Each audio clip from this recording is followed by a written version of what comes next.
This meeting is called to order. Good morning and thank you for joining us here in Taos. Thank you, Taos UNM, for graciously providing us with this room today. Director Sloan, can you please call the roll? Commissioner Pack. Present. Commissioner Garcia is excused. Commissioner Lopez. Present virtually. Welcome to Taos, New Mexico. Commissioner Fulfer. Here. Commissioner Clemente. Present. Vice Chair Salazar Hickey. Present. Chair Stone. Present. You have a quorum. As is our tradition today, okay, I guess hear me. I'd like to go around the room for introductions. Let's start on the front row to my left, starting your name and who you represent, please. That would be you, sir.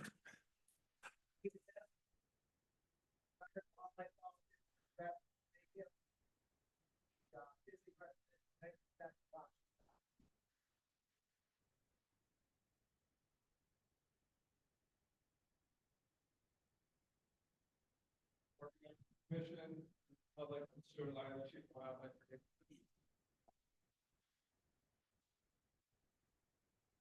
Good morning, Garth Reeder. Good morning, members of the commission, the public. My name is Joseph Miano, and I'm the budget director for the Department of Game and Fish.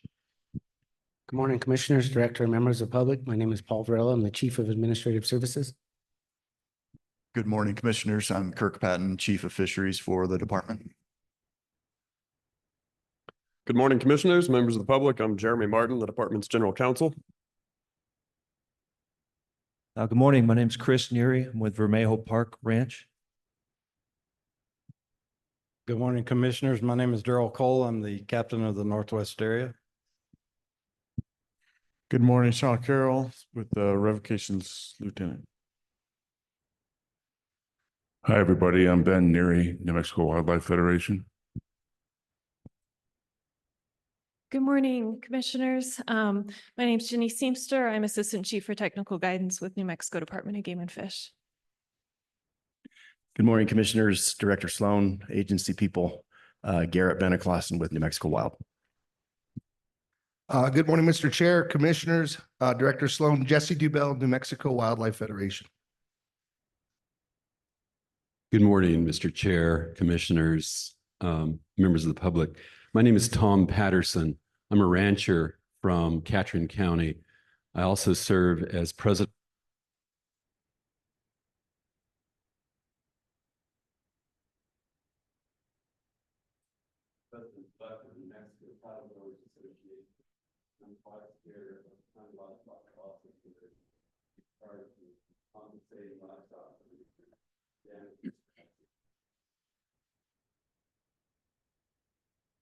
Hey, commissioners, my name is Jeff Atlanta, the assistant editor at the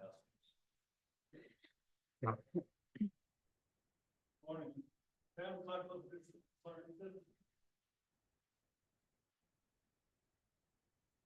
Yeah, not take back and just a citizen. Is that everybody? Back table. Morning, commission, members of the public.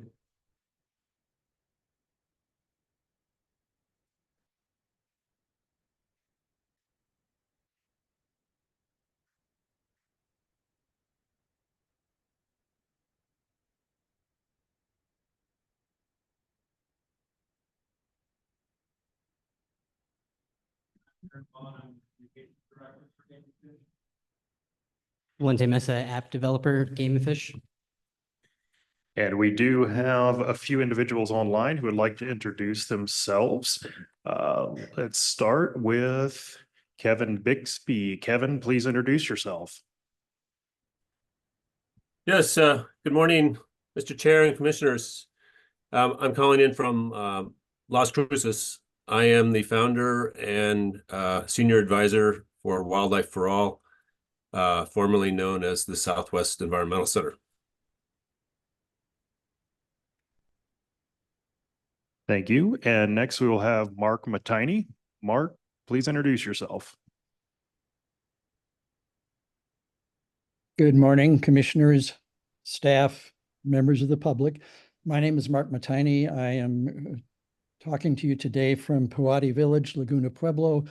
I'm a member of the State Board of Backcountry Hunters and Anglers, also a member of the State Citizens Advisory Committee for the Habitat Stamp Program. I'm sorry I'm not with you this time, but there's surgery in my family, so I'm joining you this way. Thank you, Mark. And the next we have is someone with a phone number that ends in 1095. Please introduce yourself. Yes. Good morning, Commissioners. My name is Mary Catherine Ray. I'm Wildlife Chair for the Rio Grande chapter of the Sierra Club, and I'm joining you by phone from our home in the outback of southwest Socorro County, where we enjoy living with wildlife, but also have pretty bad internet. Thank you. Thank you, Mary Catherine Ray. And last but not least, we have Commissioner Tercio Lopez.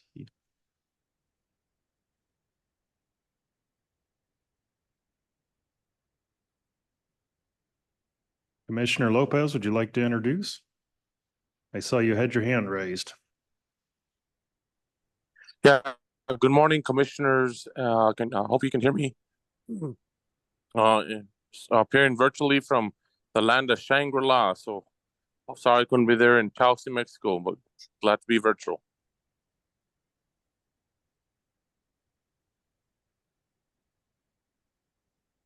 Good morning, commissioners, members of the public. Mike Sloan, Director of the Department.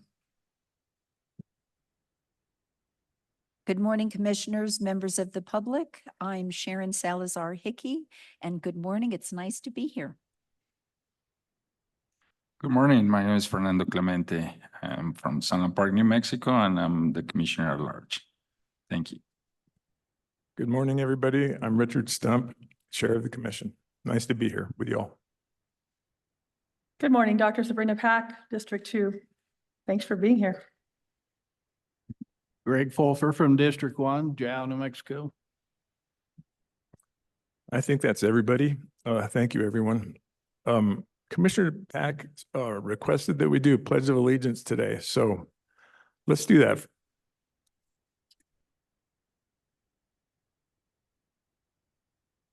I pledge allegiance to the flag of the United States of America.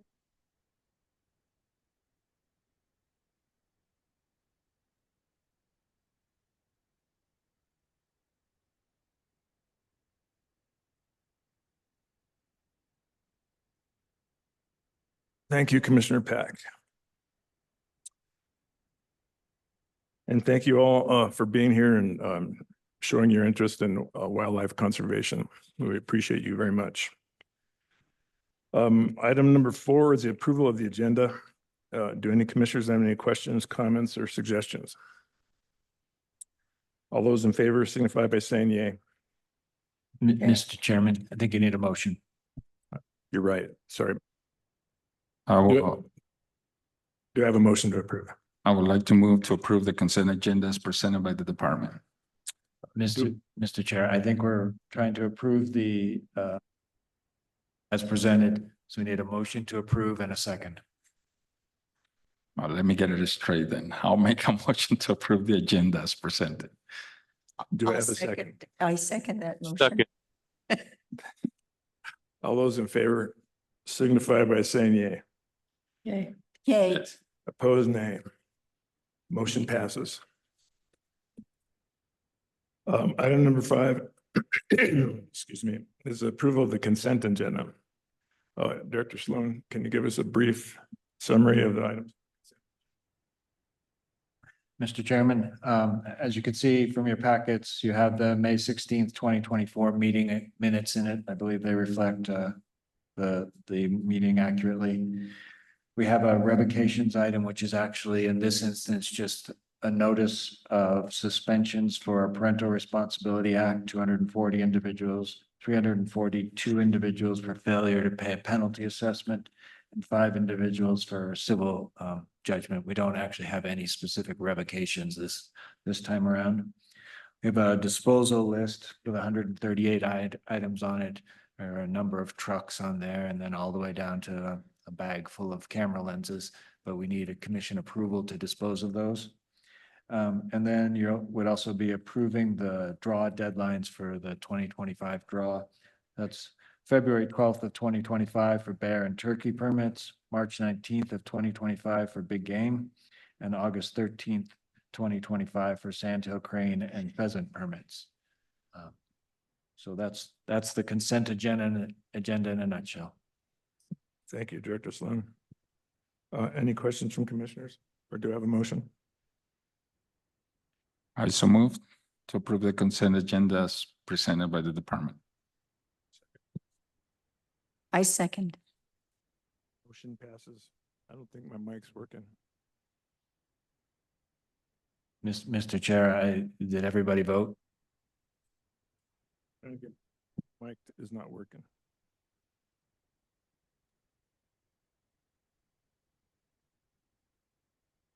That's nope. Thank you. Passed. Thank you, Director. All those in favor signify by saying yay. Yeah. Aye. What was that? We're good. Okay. Opposed, nay. Motion passes. Thank you. Item number 6 is the migratory bird rule hearing. Chief Liley is going to give us a presentation.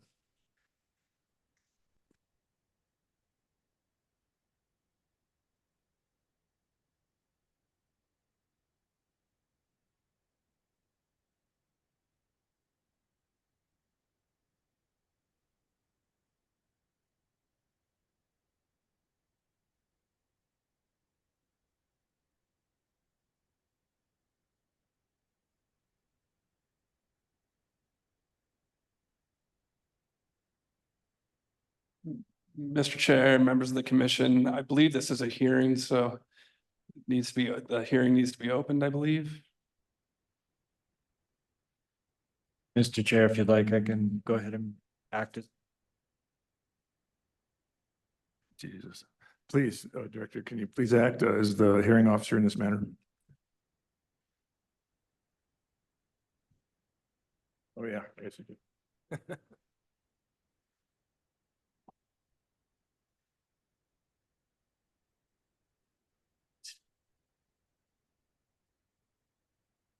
Mr. Chairman, I'd be happy to facilitate the hearing by acting as hearing officer and then turning it back to you at the end of the hearing for the commission to have a discussion and ultimately vote. So with that, we'll just jump right into the hearing. This hearing will please come to order. My name is Mike Sloan, Director of the Department of Game and Fish. I'll be serving as a hearing officer and be advised by Commission's counsel from the Office of the Attorney General. The purpose of this hearing is for the commission to receive public comment on repealing and replacing the Migratory Game Bird Rule, Title 19, Chapter 31, Part 6, New Mexico Administrative Code, which will become effective on September 1 of 2024. These hearings are being conducted in accordance with the provisions of the Game and Fish Act and the State Rules Act. These hearings are being audio taped and video recorded. Anyone interested in a copy of the audio tape or video recording should contact Ryan Dar with the Department of Game and Fish. Public notice of this hearing was advertised in the New Mexico Register, the New Mexico Sunshine Portal, and on the department's website. Copies of the proposed amendments have been available on the department's website. Those wishing to comment here today must have registered to submit public comments. So for anyone wishing to make a comment on the rule during the rule hearing on the record, you should sign the sign-in sheet, please.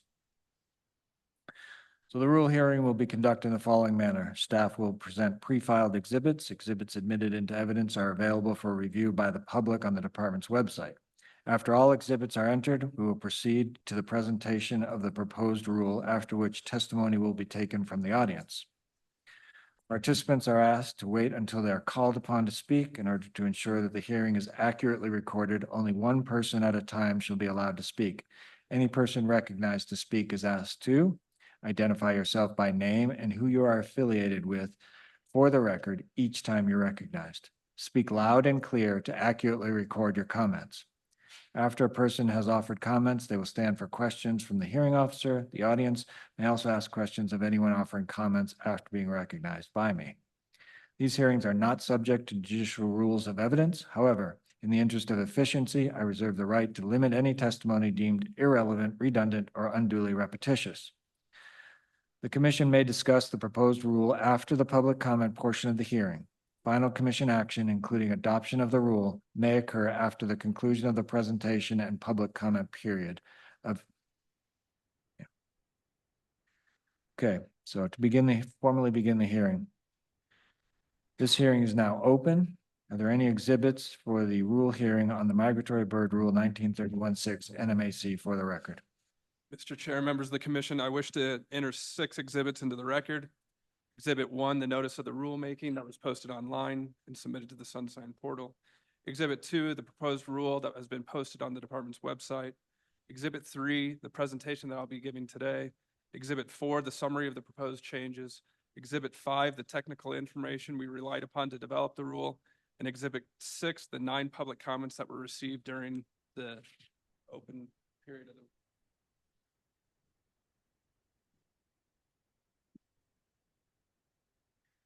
Exhibits 1 through 6 are admitted to the record. Stuart, can you please introduce the proposed migratory game bird rule? Members of the commission, as we kind of went through this whole rule process, we started the process in about March, went through, as always with the migratory game bird rule, we work with the U.S. Fish and Wildlife Service to set the federal frameworks that kind of determine what can and can't happen across the flyaway and also within New Mexico for hunting seasons, kind of set in concert with the Fish and Wildlife Service. And those bag limits and dates are adjusted based upon that. The final frameworks were published in the Federal Register, and so this is just conforming to those federal regulations as well.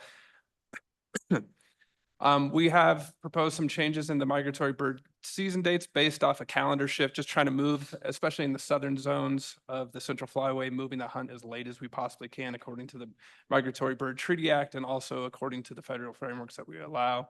We are seeing an increase in the greater population of sandhill cranes, the Rocky Mountain population, so we are proposing an increase in those permits in the Middle Rio Grande Valley and the southwest area where we have the wintering Rocky Mountain population of sandhill cranes. We propose an increase of 35 permits to be distributed amongst those hunts. Pintail bag limits are remaining at 1. That framework for pintails is probably going to change for the following season, so we might see an increase next year on that, given the new frameworks that the feds will set forth. And then the SCOP Central Flyway limit will move to 1 according to the Fish and Wildlife Service frameworks. One of the things that we are proposing in this rule that is a change from the previous seasons after some extensive work that we did at the Bernardo Wildlife Management Area, we are proposing opening the Unit D, a special pond that we were able to kind of rehab and develop to migratory bird hunting this season. You'll see there's 3 different time periods which will open it. We do have handicap accessible blinds on there that we are proposing opening on our Monday, Wednesday, Saturday during the regular season. Also opening it during the light goose conservation order. And you'll see the dates there for both of those, the Unit D ponds specifically for handicap, but one of the other ones is opening the unit, the Bernardo ponds south of the highway there for regular hunters. So that's a new kind of area for migratory bird hunters for this season. Like I stated in the exhibits that I entered into the record, we did receive 9 public comments during the rulemaking process. We did have a hybrid public meeting. We held the meeting in Albuquerque and had it also via Zoom. We had 2 members of the public attend. Comments generally supporting the proposals that the department had. Some comments that were proposals that are not allowed according to the Migratory Bird Treaty Act or the federal frameworks, et cetera. For some comments saying hunt all the way into February. By congressional law, we have to stop hunting, and according to the Migratory Bird Treaty Act, by January 31st. So that's why some of those comments were noted, but is not legal according to the federal frameworks. Our proposed dates for the Central Flyway. are posted there. You'll see we are pushing, and we have the last few seasons to where we could hunt as late as possible, January 31st. So that kind of dictates the starting date of October 17th in some of those areas. We do hunt the north zone, so the north zone freezes out earlier. That's why you see it close earlier at January 10th, where we don't have necessarily that freeze out in the south. So a little bit earlier start in the north zone than the south zone. Pacific Flyaway, running all the way to the 31st on most of those. Some of those seasons, we just, according to the federal frameworks, especially on SCOP, we just can't, they only can have so many exposure days in a season, just a population of birds that we're more concerned about, so that has fewer exposure days. But in general, trying to run all the way to the January 31st season, taking into account the nature that New Mexico does serve as a wintering area for a lot of our migratory waterfowl. And with that, I would take any questions. Thank you, Stuart. Would anyone like to comment on the proposed rule? Do we have anyone register?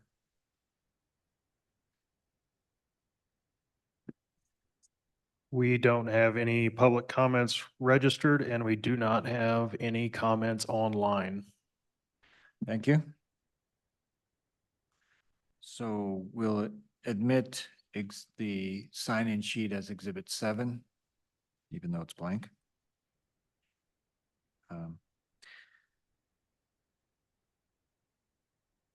So I'm not going to read that part. Those that registered or participated in the hearing will be included in the attendance sheet. Nobody participated, so this time we admitted the attendance sheet. Comments submitted and testimony heard during this rule hearing will be reviewed by the commission and discussed during the open session of today's meeting. The commission will vote on the proposed amendments at that time. I'd like to thank everyone present for their participation today. Let the record show that this rulemaking was adjourned at 9:25 a.m. With that, Mr. Chairman, I'll turn it back to you to discuss amongst the commissioners and have a vote. Thank you, Director Sloan. Commissioners, you have anything you'd like to ask? Chairman, I just had one question. When it said something about including falconry, what's that mean? Is there a? Mr. Chair, Commissioner Fulfer, so there is a special season in some of these flyaways for falconry using falcons to hunt birds. So we do have special set seasons according to federal frameworks and according to what we're allowed to have specific seasons on the use of falcons to hunt migratory birds. Okay. Thank you. Thank you, Stuart. Is there a motion, please? Yes, Chair. I move to appeal and replace 19.31.6 NMAC as presented by the department and allow the department to make minor corrections to comply with the filing of this rule with the state records and archives. Thank you, Commissioner Hickey. Do I have a second, please? I will second the motion. Director Sloan, could you please call the roll? Commissioner Pack, Yes. Commissioner Lopez,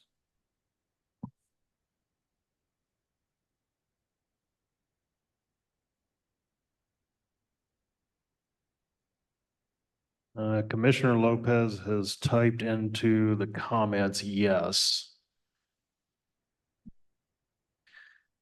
Commissioner Fulfer, Yes. Commissioner Clemente, Yes. Vice Chair Salazar Hickey, Yes. Chair Stone. Yes. Motion passes. Item number 7 is the Bighorn sheep rule. Director Sloan, can you act as the hearing officer in this matter as well, please? Happy to do that. This hearing will please come to order. My name is Mike Sloan, Director of the Department of Game and Fish. I'll be serving as a hearing officer and be advised by the Commission's counsel from the Office of the Attorney General. The purpose of this hearing, Commission to receive public comment on amending the Bighorn Sheep Rule, Title 19, Chapter 31, Part 17, New Mexico Administrative Code, which will become effective on April 1, 2025. These hearings are being conducted in accordance with the provisions of the Game and Fish Act and the State Rules Act. These hearings are being audio taped and video recorded. Anyone interested in a copy of the audio tape or video recording should contact Ryan Dyer with the Game and Fish Department. Public notice of this hearing was advertised in the New Mexico Register, the New Mexico Sunshine Portal, and on the department's website. Copies of the proposed amendments have been available on the department's website. Those wishing to comment here today must register to submit public comments. Again, we need you to sign in on those sign-in sheets, as well as, it looks like we have some cards here. Please make sure that you sign in on the sign-in sheet so we can make you part of the official record for the hearing.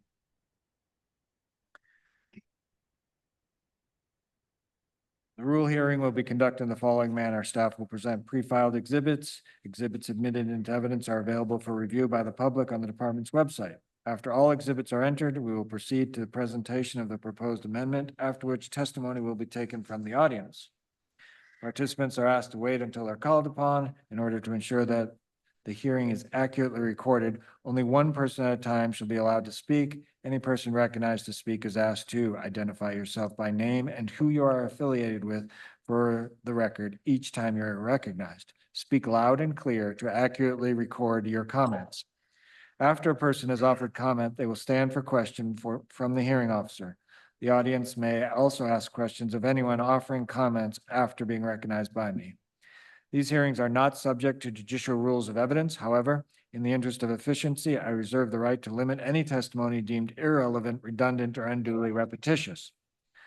The commission may discuss the proposed new rule after the public comment portion of the hearing. Final commission action, including adoption of the rule, may occur after the conclusion of the presentation and public comment period of each hearing. So, this hearing is now open. Are there any exhibits for the rule hearing on the Bighorn sheet 19.31.17 NMAC rule for the record? Department wishes to submit 6 exhibits for the record. Exhibit number 1, the notice of the rulemaking that was posted on our website as well as the Sunshine Portal. Exhibit 2, the proposed rule that was posted on our department's website. Exhibit 3, the presentation that I'll be giving today. Exhibit 4, the summary of the proposed changes. Exhibit 5, the technical information we relied upon to develop the rule. And Exhibit 6, the one public comment that we received during the rulemaking process.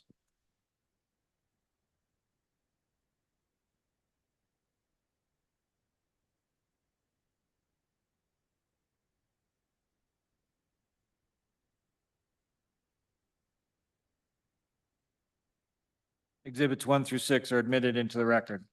Stuart, can you please introduce the proposed amendments to 1931.17?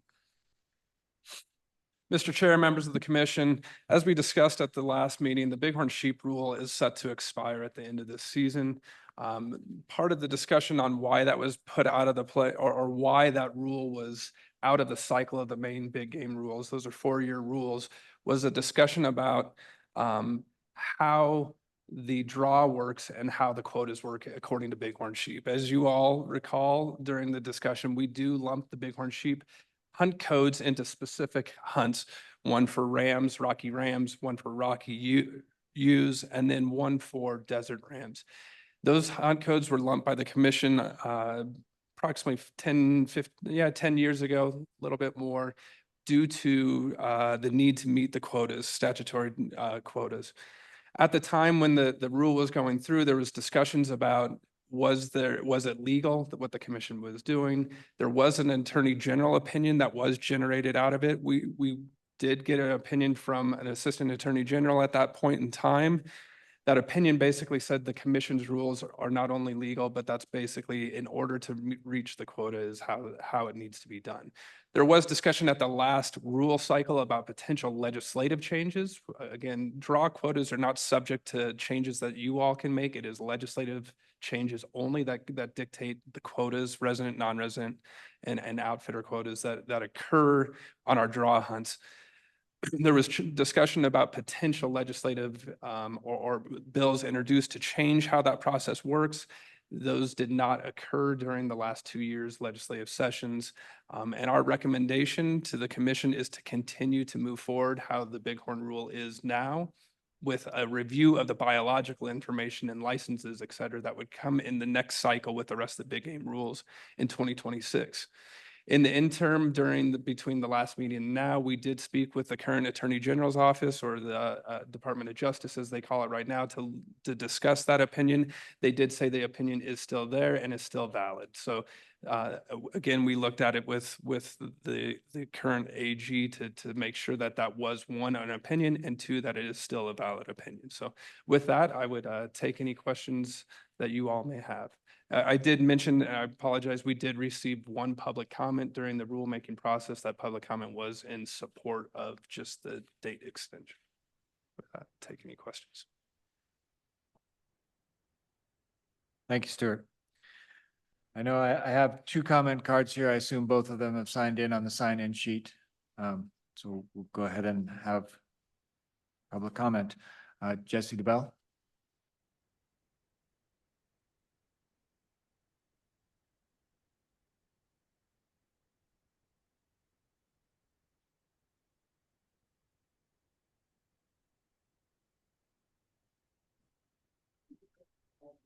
Jesse, can you hang on just, I think we got to turn the mic on.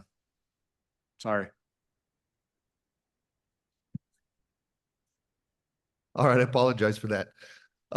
Mr. Chair, Commissioners, Chief Lively, Jesse DeBell here, New Mexico Wildlife Federation. I am the Executive Director, and I've been involved in this bighorn sheep lumping issue for a number of years, including the last discussion that prompted this 2-year review rather than a 4-year review. And I could be mistaken, but I don't think what we actually received before was an Attorney General's opinion. I think we got a letter from the AG's office, which is not actually an AG opinion. There is a distinction. There are two competing statutes on the books right now, and one of them is going to have to be ignored for the other one to be honored. That's the situation we're in currently, and we do need to fix that legislatively. That's a fact. The disappointment that the New Mexico Wildlife Federation has is that this commission has an opportunity to choose between residents and non-residents as it relates to how bighorn sheep opportunity is allocated. And by kicking the can down the road another 2 years, this commission is sending a clear signal to the residents of New Mexico, the people that you were appointed to serve. You're sending a clear signal that you're prioritizing non-resident and special interest opportunity over opportunity for New Mexico residents. That's very disappointing, but thank you for the time.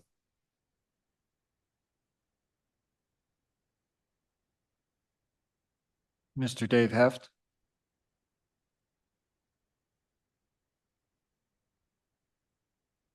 Mr. Chair, Commissioners, David Heft, retired wildlife biologist, officially representing the Mexico chapter of the Wild Sheep Foundation today.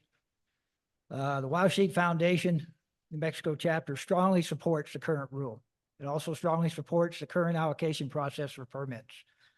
As a public lands biologist working on the federal lands where our bighorn sheep herds are primarily found in this state, you have to remember that there is a large amount of public dollars spent to help support these herds.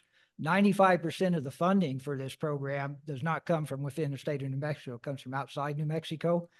And having just looked at the last 2 years' draw results, over 86% of the bighorn permits right now through the public draw process go to New Mexico residents. Okay, so that is higher than the minimum required by legislative statute at this time. I was part of the process 2 years ago also with the other chapter members and dealing with it. I consider Jesse a friend and a good acquaintance. We maintain a civil relationship, although we don't always agree, obviously. But as a biologist and representing the chapter, I think a far more productive path is for us as organizations together, instead of knocking our heads over a handful of permits, and that's what we're talking about, just a handful of permits here, even though the majority already go to residents, is to sit here and figure out what we can do to enhance and restore bighorn sheep populations further in this state so that we have more opportunity for everyone. And that includes residents. I apply in 9 different states myself, have for 3 decades. I've never drawn a bighorn sheep tag. I'd probably go to my grave and never have a chance myself to hold a bighorn sheep tag. But I'm still going to fight tooth and nail to enhance that resource. And I think that statement stands for every member of our chapter, you know, whether we have the opportunity or not. So I would hope that the commission would understand what's gone into this rule, knows all the work that's been done on the ground to get us to the point we are today, and not deny anyone the opportunity. You know, some young man or young woman sitting in another state today may want to someday come to their national forest or their BLM lands and have the opportunity to hunt a bighorn sheep also just as much as someone here in New Mexico. So let's not take opportunity away from someone. Let's try to increase opportunity for everybody. Thank you. Is there anyone online that would like to make comment? We have no online comments. Thank you. So with that, we'll enter Exhibit 7, the sign-in sheet, with those that participated in the hearing. The comments submitted and testimony heard during this rule hearing will be reviewed by the commission and discussed during the open session of today's meeting. The commission will vote on the proposed amendments at that time. I'd like to thank everybody present today for their participation. Let the record show that this rulemaking hearing was adjourned at 9:39 a.m. And with that, Mr. Chairman, that concludes the hearing, and I'll turn it back to you for commission discussion and a roll call vote. Thank you, Director Sloan. Commissioners, do you have any input on this? Chief Wiley, I'd just like you to restate that you did go back to the Attorney General's office. Mr. Chair, Commissioner Pack, that is correct. The Attorney General did review the opinion. And for clarification, one of the comments, they do consider this an opinion. Even though it was an Assistant Attorney General that signed the letter, it still was signed under the authority of the Assistant Attorney General as an opinion because it wasn't an official ask for an opinion from a state legislator that asked for that opinion. They do say that the opinion is still valid. They have not changed or been asked to re-review the opinion. So it is still a current valid opinion under the previous AG.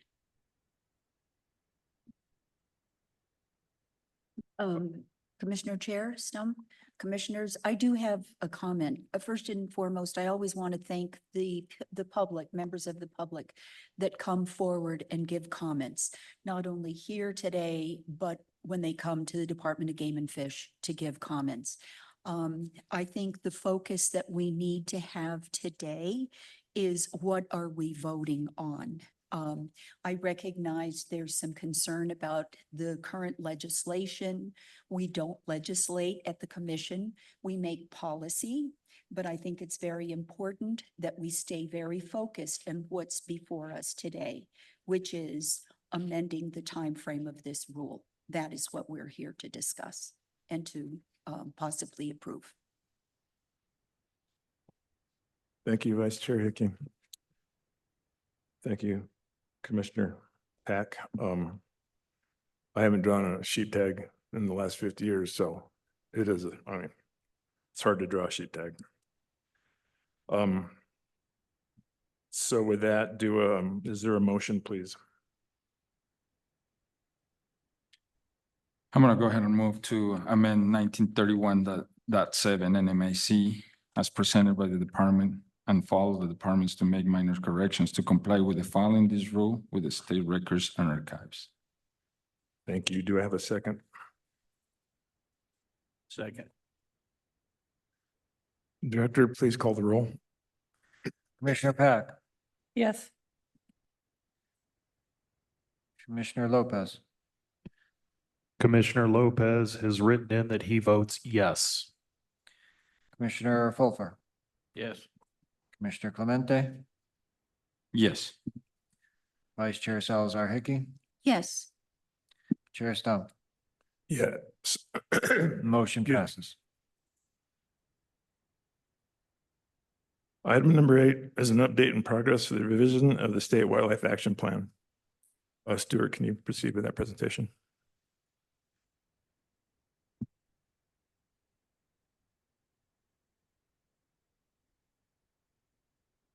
Mr. Chair, members of the commission, as you stated, this is kind of an update on the department's revision of the State Wildlife Action Plan. A little bit of background. State wildlife action plans are not regulatory documents. I think that's really important to know. There's been some kind of discussion about, well, is it a regulatory or not? It is not a regulatory document. It is a document that allows us to get federal funding for species of greatest conservation need. The department kind of was able to define what we feel are the species of greatest conservation need, but it provides approximately $1 million of federal funding a year for us to put conservation actions on the ground for species that maybe are currently federally endangered, that we're working to try to get off the endangered species list, or even species that maybe are kind of imperiled, but we're trying to preclude the need to list them. So we're trying to put funding on species that are in conservation need some conservation actions that we think we could do to make them more common, or trying to keep common species common. We'll go through some of the discussions in this plan as well. You'll see as we get towards the end of it, a lot of the species we select as species of greatest conservation need are species where we have data needs, where we just haven't had the ability or the resources, both financially or personnel, to go out there and understand what is going on with those species. And you'll see in some of the federal listing decisions at the federal level for the Endangered Species Act, a lot of that is when we see a proposal for a species being listed, we just don't have a lot of the data to support or not support it. So a lot of what you'll see that happens in here is not only conservation actions for species we definitely know that we have conservation needs for to try to improve the status of those species or their habitats, but also trying to gain more information so we know more knowledge about it when maybe proposals come forward, et cetera. These are required by the Fish and Wildlife Service in order to receive that funding. And let me back up to one thing that has happened since the last State Wildlife Action Plan revision was the state legislature passed the Land of Enchantment Legacy Fund money, excuse me, about 2 sessions ago, fully funded it at the last session. One of the things that did come in is that it provides the department almost $2.7 million of funding on an annual basis. That funding is earmarked towards species of greatest conservation needs. So our plan really relates back to not only that $1 million of federal funding, but $2.7 million of state funding to work on conserving species that are in need, again, a lot of times to prevent listing, try to get more information about species, or try to get species that are currently endangered off those endangered species list and get them more common. So in the plans themselves, there's 8 required elements that are required by the U.S. Fish and Wildlife Service. One, we have to name what those species of greatest conservation need are. And we'll go through that here in a little bit of how we determine species of greatest conservation need, the criteria that we use to try to gather information to determine those. We then also have to determine what are those key habitats across the state where those species live.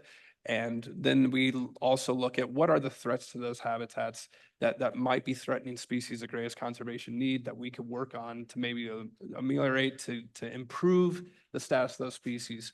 And then we discuss in this, our State Wildlife Action Plan, actions that we can do to conserve species of greatest conservation need in their habitats, and what we can do on the landscape to help improve that. There's also a section in there that requires us to plan how we're going to monitor those species of greatest conservation need in their habitats. And then there's a requirement that these plans be updated and reviewed every 10 years. Hence the reason we're in front of you right now. We need to have our final State Wildlife Action Plan approved by you all next fall. And so we've been in the review process for over a year now. The department brought this to the commission about a year ago, last August, to kind of discuss the kickoff of it. And it also requires that we coordinate with agencies and tribes that manage significant land areas across the state. You'll see, we'll get to that in a second on those cooperating agencies that have been working on it. And then it also requires some public participation as we develop it. So the last plan was published in 2017. It's a pretty large document, about 400 pages, 12 chapters in there. It really discusses, again, like I said, it discusses what our species of greatest conservation needs are, threats to those, discusses a lot about the impacts of climate change, and then how we're going to monitor it. When we get into kind of some of the habitats, there's different 6 ecoregions we break the state into, and those ecoregions really kind of describe that kind of larger scale habitat types. You know, for example, Montane or Colorado Plateau, or some of the Southern Rocky Mountains habitat that we have in the Sangre de Cristos, all the way out to the high plains. And then we kind of get more specific as it goes into the specific habitat types. There's 47 habitat types described in the current state wildlife action plan. The terrestrial habitats, there's 39 different habitat types. We use the U.S. National Vegetation Classification System to get at those habitat types. For example, it might have some alpine or montane habitats like up just to the west of us here that we really describe, maybe rocky scree or something like that, but it really gets more at that specific habitat level. And then it has 8 different aquatic habitat types that it describes, for example, perennial cold water streams. After that, it describes 10 different threats that we really see to species of greatest conservation need. Most of those threats are anthropogenetic. So basically human impacts on the landscape, whether it be building out of cities to oil and gas development, to building of new residential areas, to building of roads, et cetera, just the threats that species face. And then it goes into 90 different conservation actions that we discuss for potential to improve species or actions that we can do to kind of secure some of those species. In the current state wildlife action plan, there is 235 different species of greatest conservation need species identified. So during the revision process, the key elements going through those again and kind of where we are with that and what we're doing.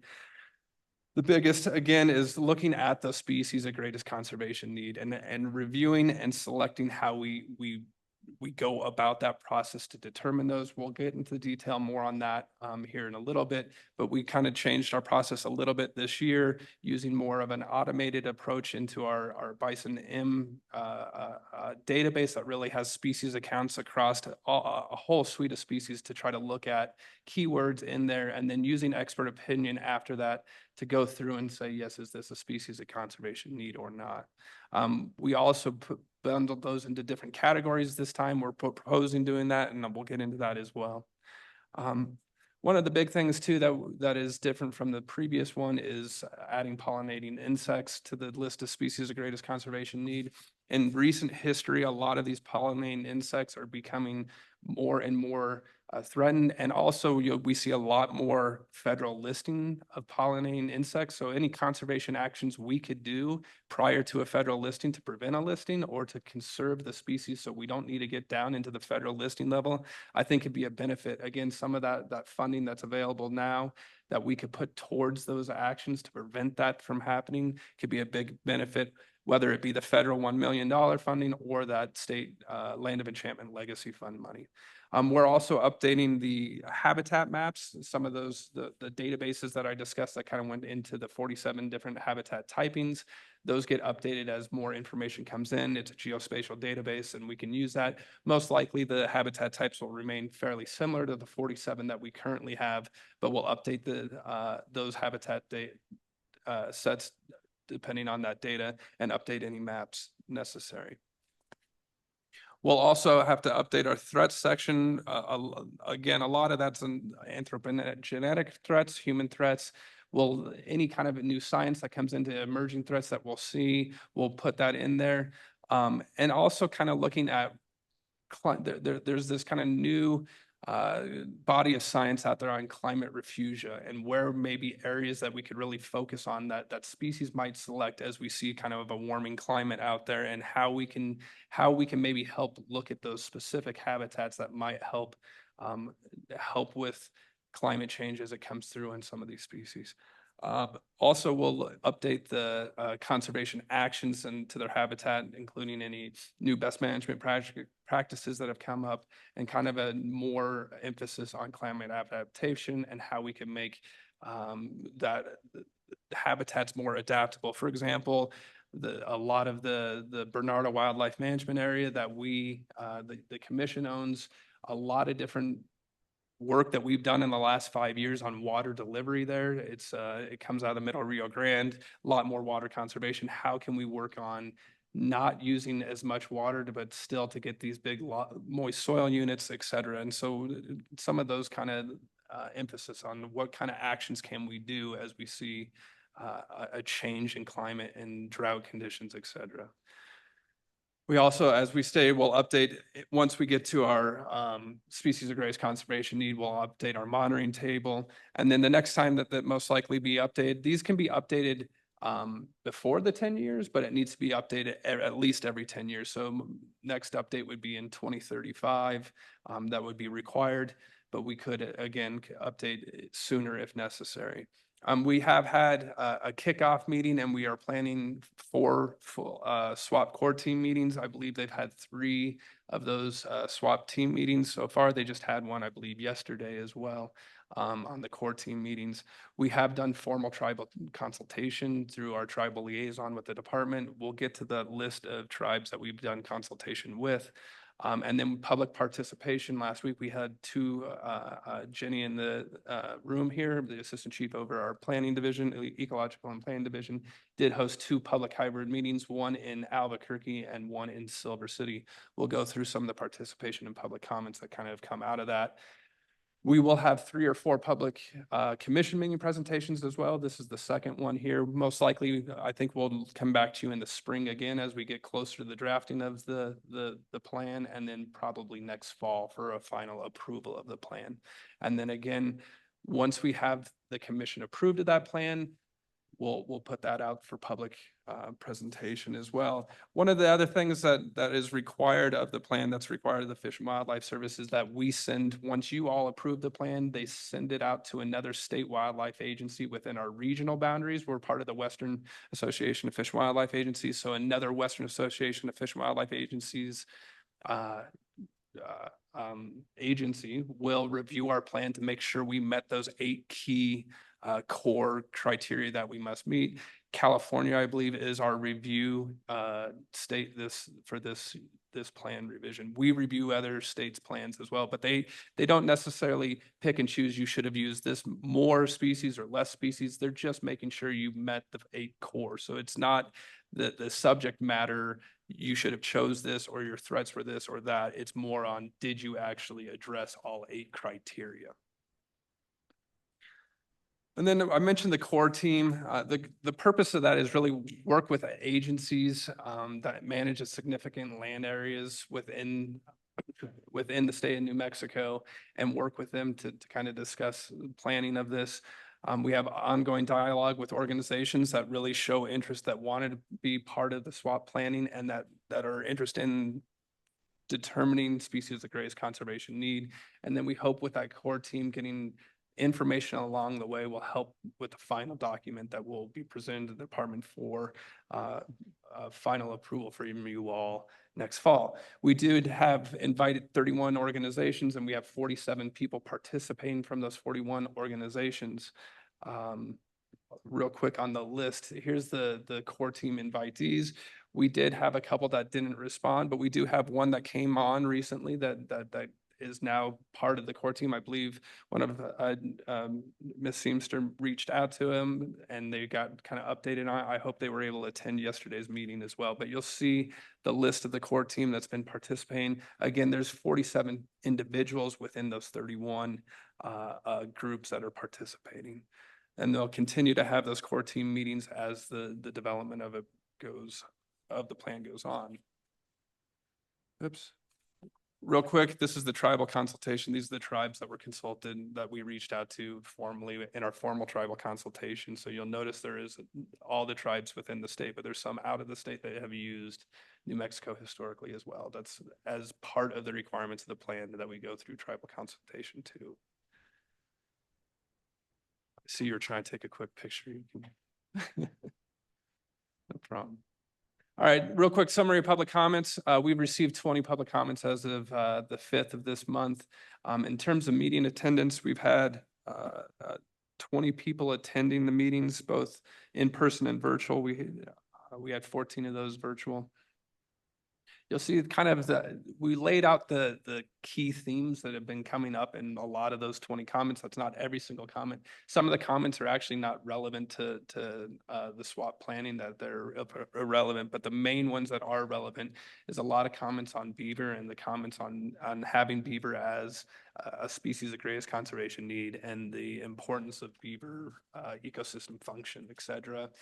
There's follow-up comments on the importance and support for having pollinating insects in our species of greatest conservation need. Some comments asking that we include more than just pollinating insects, to include aquatic insects, aquatic invertebrates, to more arthropods, dung beetles, etc. Then there was comments more on just trying to grow the section of our department really dedicated to species of greatest conservation need on those species, and discussing some of the stuff that we've heard at the legislature on modernization, etc. And then a little bit of comments on importance of disease and how that impacts species as well, specifically rapid hemorrhagic disease, which really hit the state hard in the last few years. In terms of entities or groups that weren't maybe necessarily part of the core team, but have participated at the public meetings, you'll see a list of groups here as well that have commented or part of the public meetings that were held last week. One of the other things that we're doing here is we do have the required elements that I discussed, but one of the things that we have been doing that's not an element we had to, but really important. Riparian areas in the state of New Mexico are so important for so many of these species of greatest conservation need. Riparian areas are limited throughout the state. They're not a huge proportion of our state, but they proportionally hold a significant amount of our species of greatest conservation needs. So they really are important to those species. And so what we've kind of done is some of these mapping on our riparian conservation opportunity areas you'll see there, and really getting at what can we do within those riparian areas to help really benefit our species of greatest conservation need, and also looking at some of the climate refugia that's probably, and climate adaptation riparian areas, and some of the restoration within riparian areas is probably going to be key for keeping species common, but also trying to get species off of endangered species list, etc. So in terms of our species of greatest conservation needs selection criteria, you'll see here, these are the terms that we looked at within our databases so we have species accounts in our Bison M database that really looks at a whole suite of species research that we've had, reports, et cetera. And we looked at these different terms or selection criteria within that database to help inform species of greatest conservation needs. So you'll look at climate change vulnerability. It's really those species that are less likely to acclimate to climate changing conditions. Or decline, those are kind of species that are either historically or currently experiencing significant long-term significant declines. Again, that could be historic declines, and this species is still historically way below. It might be that they're increasing in recent history, but they're nowhere near where they historically were. Disjunct species, that's those populations that would have populations that are geographically separated apart, that really they're not reaching each other, they're disjunct from each other biologically, they're not going to move across. Endemic species mean those are the species that are endemic to New Mexico. They're limited to New Mexico, the state of New Mexico.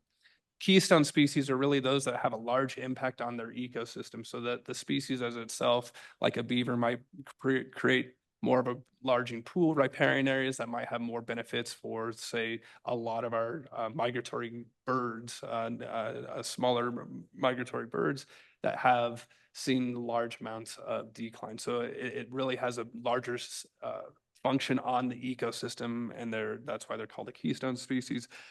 Vulnerability would be some species where their life history or ecology makes them disproportionately impacted by changes in the next 10 years or declines. Factors can include, small concentrations, where they have large migratory areas or hibernation, et cetera, or low reproductive rates.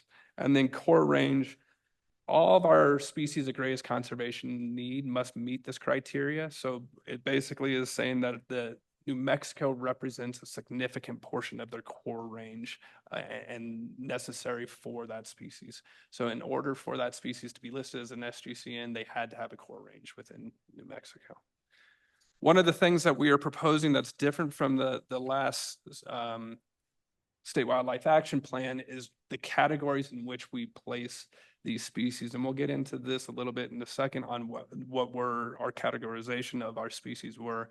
But we went into 4 kind of broad categories that where we think we could place these species.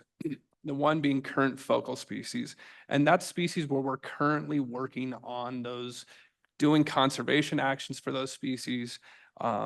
It might be because based upon their population trends, or we're working to try to get them off of the endangered species list. We know actions that would get them off the endangered species list, or conservation actions that would. It's ones that we really know that we're going to do specific conservation work for in the next 10 years. It doesn't mean that we won't work on other species, but it is ones where it is part of our current focal species area, that we're currently working on. And then we have a category called our conservation impact species. And this category would include species where conservation action in New Mexico is likely to have a substantial positive impact on the species as a whole. And so New Mexico might be the only place where the species is found, or it might be where a large portion of the species is found, and any actions that we take overall is going to have a large conservation impact for the species as a whole. Data need species, as I said, a lot of our species, and you'll see as we group these, a lot of this is we just need more data to understand what is going on with that species. We don't know necessarily the exact status of the species yet, but it is a data needs where we need to gather more information to determine maybe what's going on or what conservation actions could be taken for those species. And then we also create a category called limited conservation opportunity species. And these are species that are documented that have conservation needs. Maybe another state has documented them as a species of greatest conservation need, but a large portion of the species range is out of the state of New Mexico, and any conservation actions that we take here is likely to not have as much of a greater conservation impact on the species as a whole. So it may be species that we don't focus as much on because our actions aren't going to have as great of an impact as, say, the conservation impact species. So getting into the species, as of right now, there's 499 species. You could see the differential between the 2017, our current species, state wildlife action plan, and our proposed one. A lot of those species you'll see are in our insects, pollinating insects, and then also you'll see a pretty significant increase in birds. And a lot of that is just more information that has come about in birds in the last 10 years, and some of the sharp declines we've seen in bird populations across the world in the last 10 years is where that came in. Followed by birds, you'll see mollusks are another one where the larger increase comes in, and then followed by mammals. So the biggest, again, being insects, followed by birds, mollusks, and then mammals. And then going into those categories that we discussed, and how we group this came from our biologist and how we're working. Our current focal species, you'll see there's 67. Conservation impact species we see as 79. And as we stated, the majority of this is just information data needs species, 299 to really understand more.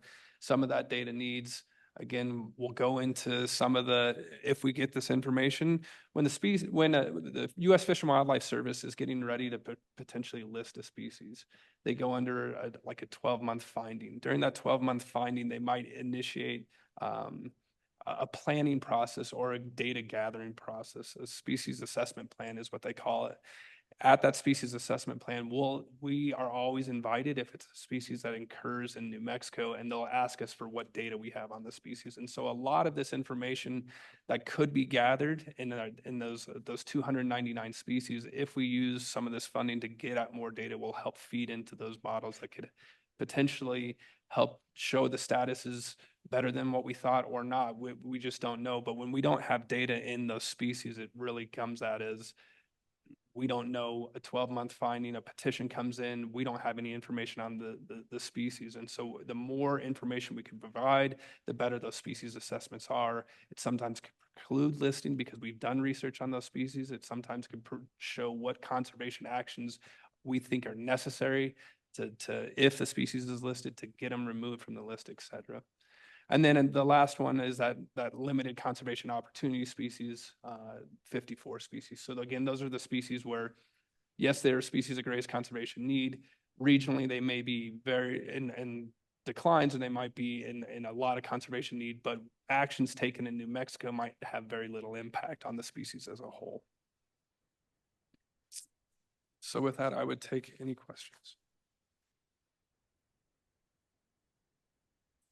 I think we have a couple people from the audience.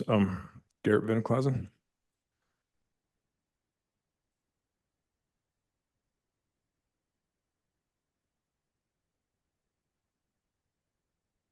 Good morning. Again, Garrett Van Clausen, with New Mexico Wild again. Thank you so much, commissioners and Director Sloan for having this presentation. It's been an honor to be a SWAP core team participant. I want to give Jenny Seamster, the Assistant Chief of Technical Guidance in your Wildlife Management Division, a shout out. The current SWAP revision process has been incredibly professional, well-led, inclusive, science-driven, and thorough. I can't stress the importance of the SWAP process, not just for the health and well-being of the ever-expanding list of species of greatest conservation need, but to secure the substantive federal conservation funding that comes with updating the SWAP revision process. SGCN species are all regional habitat canaries in the coal mine. They are the harbingers of catastrophic habitat collapse, which impacts all wildlife, both game and non-game alike. Carefully stewarding non-game species and their habitat, and especially SGN species, greatly benefits all wildlife, and especially game and fish species. In the near future, I'd love to see representative aquatic invertebrates added to the SGCN list, as they are all critical monitors of stream and wetland health and water quality in general. The Achilles heel of the agency's SWAP revision process is our considerable lack of staffing dedicated to non-game and especially SGCN species. Many species cannot be added to the list because the agency does not have enough data to justify their listing. Additional staffing of non-game biologists within the Wildlife Management Division will rectify this situation. Agency modernization that transitions the department into a Department of Wildlife is also a critical step in this process. I commend Director Sloan, the Lujan Grisham administration, and key legislators for holding stakeholder meetings over the summer to hopefully legislate permanent changes to the department that will codify agency modernization protocols. Protecting wildlife corridors and their adjacent habitats are one of many ways to help the SGCN species. Please consider a presentation on wildlife corridors in subsequent meetings. Thank you very much. Thank you, Mr. Van Clausen. Jesse DeBell.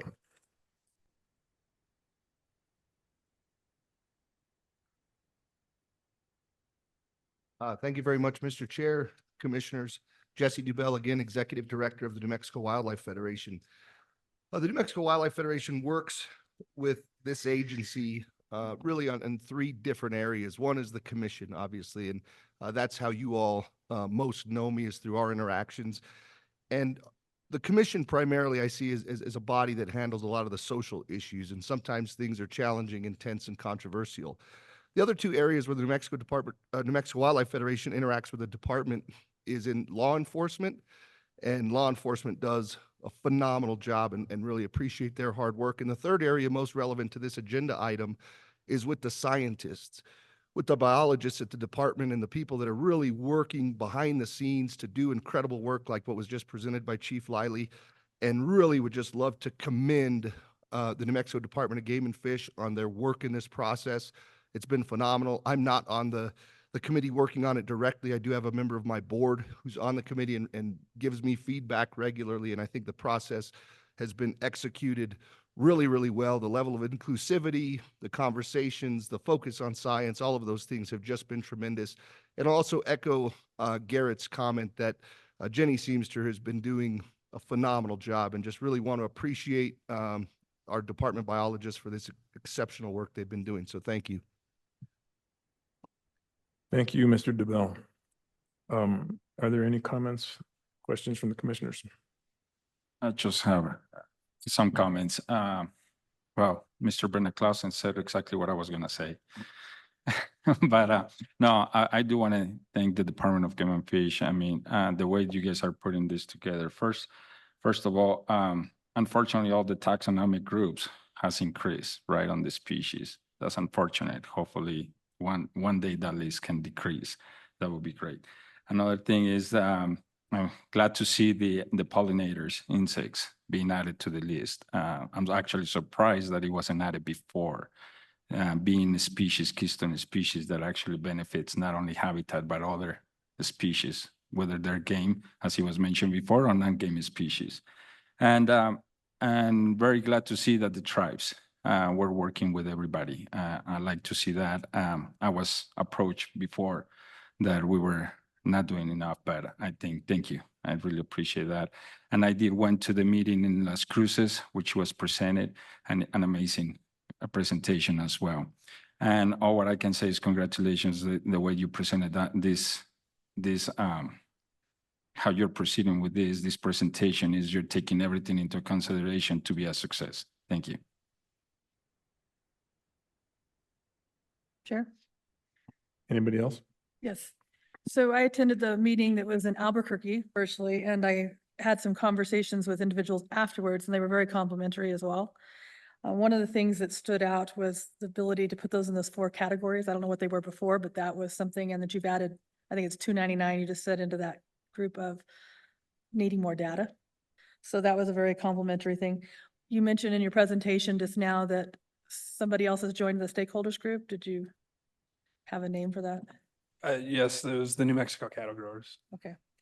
So anyway, I just want to compliment you too. I appreciate the meeting, and I thought that the presenters did very good. So good job. Thank you. Thank you for a great presentation, Stuart. And Chairman Stump, we do have 3 online comments that folks would like to make if possible. Thank you. First, we have Kevin Bixby. Kevin, please give your comment.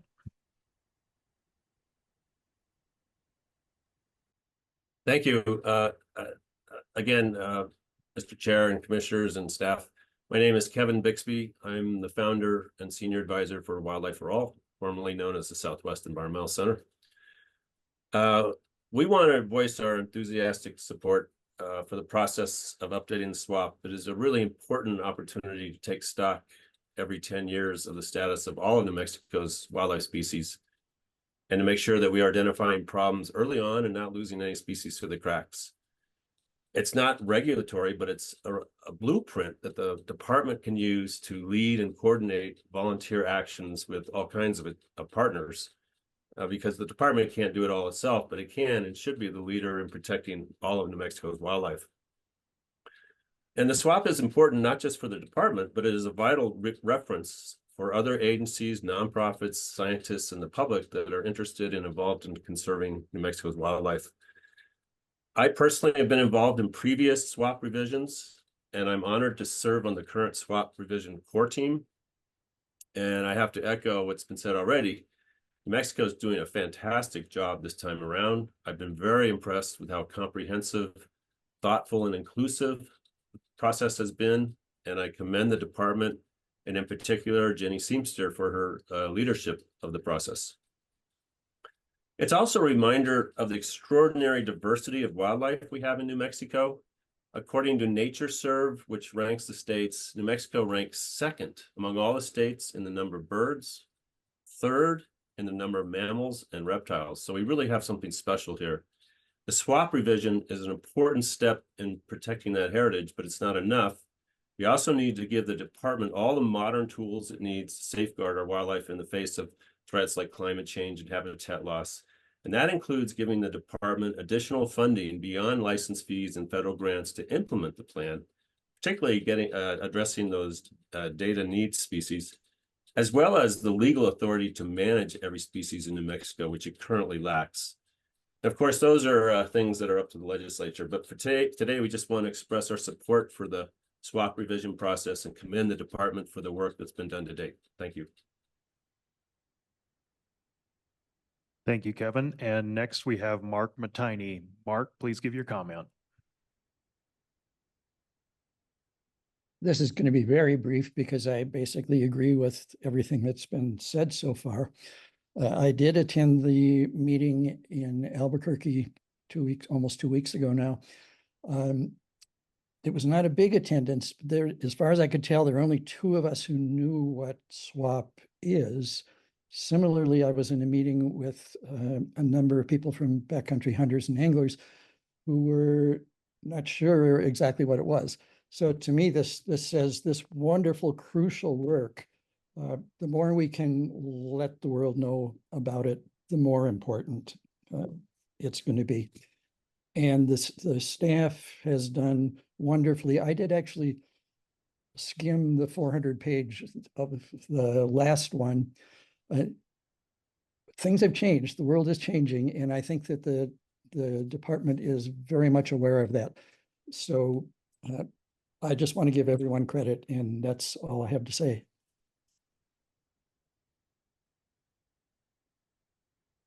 Thank you, Mark. And finally, we have Mary Catherine Ray.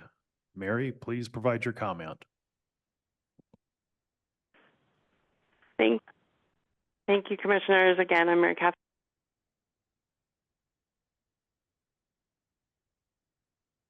Mary Catherine, we lost you there on your phone. Would you please try again? Yes, can you hear me now? Yes, we can. Thank you. Okay, great. Thank you. Again, I'm Mary Catherine Ray, Wildlife Chair for the Rio Grande chapter of the Sierra Club. And although Leopold, hunter, author, and conservationist, was inspired by the land and wildlife of New Mexico and wrote in 1949, "The last word in ignorance is the man who says of an animal or plant, what good is it? If the land mechanism as a whole is good, then every part is good, whether we understand it or not. If the biota in the course of eons has built something we like," and I would add here even something we don't like, "but do not understand, then who but a fool would discard seemingly useless parts? To keep every cog and wheel is the first precaution in intelligent tinkering." And science today has only reinforced this idea that there are no useless parts in nature. So I'm really gratified to see this list of species of greatest conservation need include even animals that are not charismatic, like snakes and bats, or small, like invertebrate pollinator insects, or that don't have perceived economic value, like rodents and snails. When the data shows them to be in decline, or when we don't even have the data, it's crucial to take this first step to catalog them.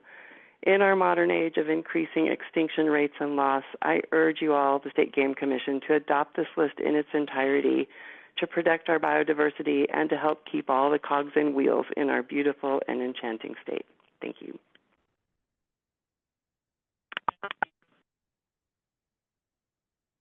Thank you, Mary Catherine. Chairman Stump, Commissioners, that completes our online comments. Thank you, everybody. Appreciate all those comments. And it's nice hearing the compliments to our department. Item number 9 is discussion and approval to open 14-day comment period for the director's draft biennial review. Stuart.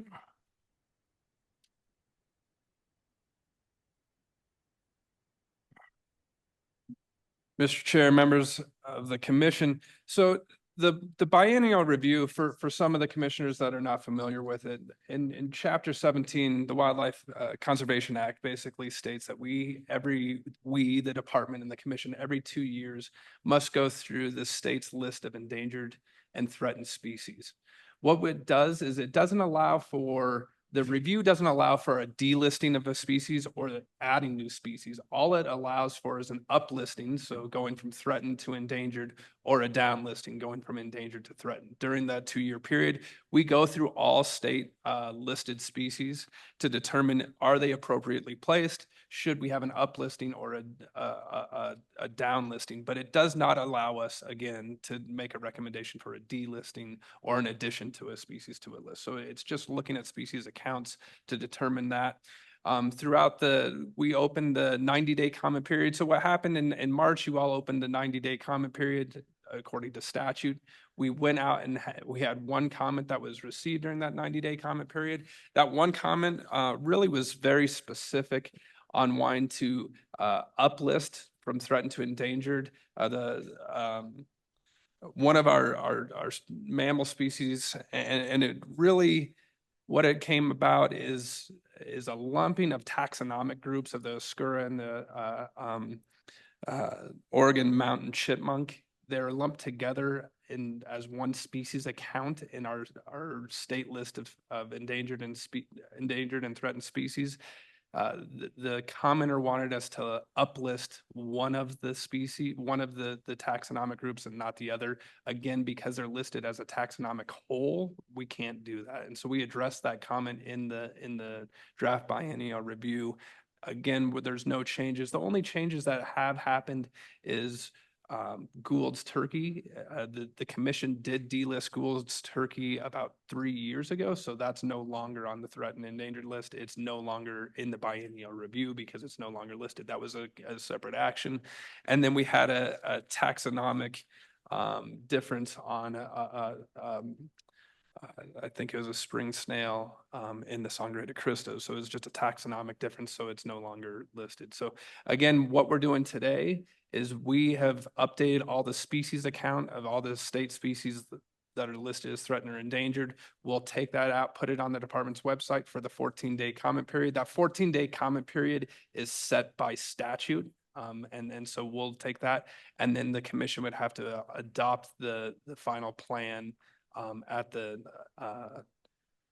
November meeting. You'll see there, these are the taxonomic groups where we do have the threatened and endangered species split out between threatened and endangered and the taxonomic groups. So with the adoption, if you all adopt us going out to public comment, we will put the full species accounts out for the public for review, and then come back to you with November on what comments received, and then ask for adoption of the final biennial review at the November timeframe.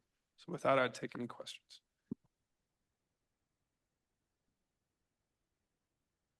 Do we have any questions from anybody? Commissioners? Do you have a motion to approve opening the 14-day comment period? I'm gonna go ahead and move to authorize the department to initiate the opening of a 14-day public comment period on the director's draft 2024 biennial review of state listed threatened and endangered species. Is there a second?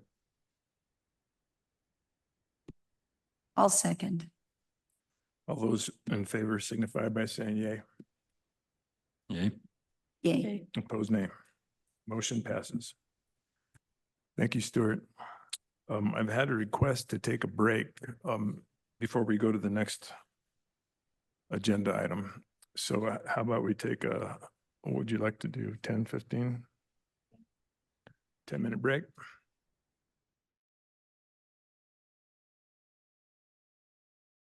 Okay, item number 10 is the approval of the fiscal year 2026 budget proposal.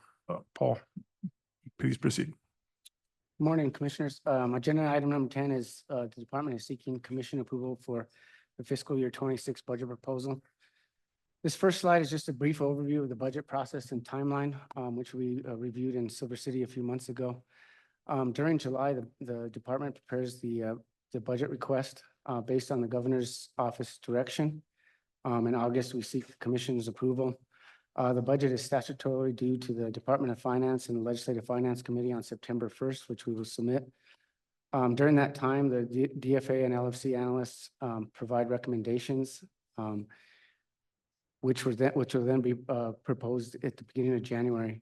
During January and March, the DFA and LFC provide those recommendations. It goes through the legislative process. During the legislative process, it eventually becomes part of the General Appropriations Act, which is then signed or vetoed by the governor. In April and June, we receive that appropriation, and it becomes our operating budget on May 1st. This next slide is a brief overview of the overall department budget. Our department budget is broken into 4 categories. The first category is the 200 category, which is personnel services and employee benefits, which is essentially salaries. The 300 category, which is contractual services, which includes things like engineering services, etc. The 400 categories are other categories, or all tangible goods. These include things like fish feed, vehicles, supplies. And the 500 category, which is other financing uses, which is generally transfers to other agencies or agencies transferring money to our department. This next slide is just a reminder that our department is comprised of 9 major funds. The 3 largest are the Game Protection Fund, the Big Game Enhancement Fund, and the Capital Outlay Fund. The department also receives funding from the Pittman-Robertson Act, which is an excise tax on firearms and ammunition, and the Dingell-Johnson Act, which is an excise tax on fishing tackle and boating fuel for the most part. The next slide is our department's annual operating budget for fiscal year 25, which is the current fiscal year that we're in. It's currently 52.8 million. 2/3 of our annual revenue comes from license sales, and 1/3 comes from federal monies. 57% of our annual budget is based on salaries, personal services, and employee benefits, and 43% is contractual services and other costs or tangible goods. So now for our fiscal year 26 budget request proposal. The main difference between our fiscal year 26 budget proposal and fiscal year 25 current operating budget is an increase of 70,000 in our in our depredation and nuisance abatement program of 70,000. We also transferred 150,000 from personal services and employee benefits into our other cost category and program support to help pay for increasing overhead costs such as the Department of Information Technology, which is phone services, internet services, et cetera. The fiscal year 26 budget request is just over 53.9 million. It supports four of our programs, which is field operations, conservation services, nuisance abatement and wildlife depredation, and program support. Our total request supports 312 full-time equivalent positions. 30.5% of this is, or 30.5 million is in personal services, just over 5 million in contractual services, and 18.1 million in other costs, and 182,000 in other financing uses. Also included in our fiscal year 2026 budget request is 2.75 million from the Land of Enchantment Legacy Fund. This was established in the 2023 regular session of the New Mexico Legislature. The money will be spent on species of greatest conservation need. As you can see, $1 million will be placed in contractual services and $1.75 million in other costs. These next several slides will show the budget for fiscal year 26 based on division. The first slide is our Wildlife Management Division, which is broken up into 4 sections. The first being the wildlife section, the ecological environmental planning section, the habitat and land section, and the private land and depredation and nuisance abatement section. This budget request supports 60.5 full-time equivalent positions. The total budget is 12.7 million, 6.1 million in personnel services, 1.8 million in contractual services, and 4.7 million in other costs. The next slide is the Fisheries Management Division. This is broken up into 2 sections, which is the Research and Management section and the Hatchery section. The budget request supports 67.5 full-time equivalent positions with a total budget of 10.7 million, 5.9 million in personnel services, just over 1 million in contractual services, and 3.5 million in other costs, and 182,300 in other financing uses. This next slide is the budget request for our Information and Education Division, which is broken up into 3 sections, which is our information section, our education section, and our off-highway vehicle section. This budget supports 28 full-time equivalents with the total budget of 4.7 million, 2.9 million in personnel services, 394.6 thousand in contractual services, and 1.4 million in other costs. The next slide is the budget request for our field operations program. It supports 99 full-time equivalents, 12.3 million is the total budget, 9.7 in personnel services, 98,700 in contractual services, and 2.4 million in other costs. And our last program is program support. This includes administration, administrative services, information systems, facilities management, and human resources. The total budget request supports 53 full-time equivalents with a total budget of 9.4 million, 5.3 million in personnel services, 412.5 thousand in contractual services, and 3.6 million in other costs. And with that, I'll stand for any questions. Are there any comments or questions from the public? Commissioners? Mr. Chair, Yes. Yes, Commissioner Lopez. I do have a question. There was an adjustment of $150,000 on the budget there. I think it was made public. Ms. Varela, can you explain where that came from? Was that from vacancy savings? Mr. Chair, Commissioner Lopez, so the transfer was from personnel services into the other cost category in our program support program. The reason for the movement of the budget was to support increasing overhead costs for our Department of Information Technology, which is like internet services and phone services and things of that nature. Our in-program support, we do recognize a savings of 150,000 in personnel services just based on the level of vacancies that we've had for the last several years. And that's the reasoning behind the movement of the budget. Which positions were those, Chief Varela? Mr. Chair, Commissioner Lopez, in general, it's based on savings from a deputy director position and several vacancies within the Administrative Services Division. Okay, thank you, sir. Mr. Chairman, Paul, could you go back to slide 9 or 10? I'm not real sure. I've seen.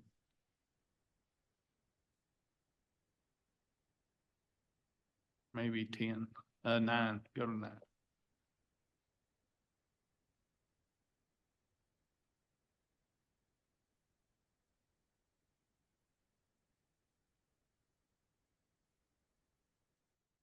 So the state trust lands, is that just the state-owned land that the department pays for the hunter and angler access to? What do you mean by that? Mr. Chair, Commissioner Fulford, yes, the department pays for access into state trust lands. I believe Stuart could explain this a little bit better than I could.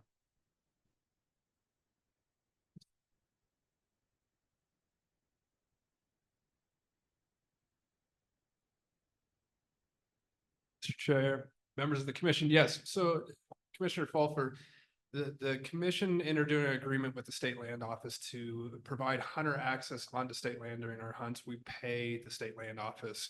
The current contract is we pay them $800,000 on an annual basis, and then we do $200,000 of habitat work or access improvement on state land for hunters. So it's $1 million a year approximately, with 200,000 being in-kind work on state lands and $800,000 cash to the state land office.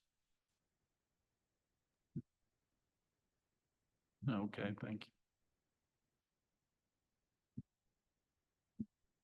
Anyone else? Mr. Chair, Commissioner Lopez. I do have a question regarding Commissioner Fulford's question. When is the last time we renewed the state land office contract? Is it up and coming or I can't remember. Mr. Chairman, Commissioner Lopez, I believe we're in the last year of a 4-year agreement, so we will be engaging with the state land office over the next year to negotiate a new lease. Because I know the last time they had removed a couple of sections of state land, and then the commissioner of state lands, the Honorable Stephanie Garcia Richard, wanted us to put signs on state land trust property. So I don't know, is that still going to be in this cost? Mr. Chairman, Commissioner Lopez, the state land office, the commissioner in particular, reserves the right at any time to remove any lands from the easement. That's just part of her statutory constitutional obligation. So that will remain in there. We're always working with the state land office on signage, whether that's, specific to access or habitat improvement projects or those sorts of things. We do work hand in hand on signage to make sure that we're all doing the right thing. So that, yes, I think both of those will remain in the agreement. Thank you, Mr. Director. Mr. Chair, thank you so much. Thank you, Commissioner Lopez. Anyone else? Okay, do I have a motion to approve fiscal year 26 budget proposal as presented? Mr. Chair, I so move to approve the department's fiscal year 2026 operating budget and allow the department staff to make technical adjustments and changes necessary to incorporate assessment, rate changes provided by the department and other executive agencies after this meeting and prior to the statutory deadline. Thank you. Is there a second? Second. All in favor signify by saying yay.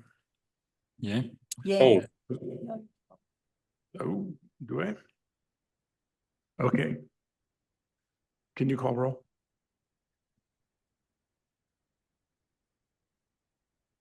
Commissioner Pack, Yes. Commissioner Lopez, No, and I'd like to explain my vote, please. Commissioner Fulfer, Yes. Commissioner Clemente, Yes. Vice Chair Salazar Hickey, Yes. Chair Stone. Yes. Motion passes. Thank you, Paul.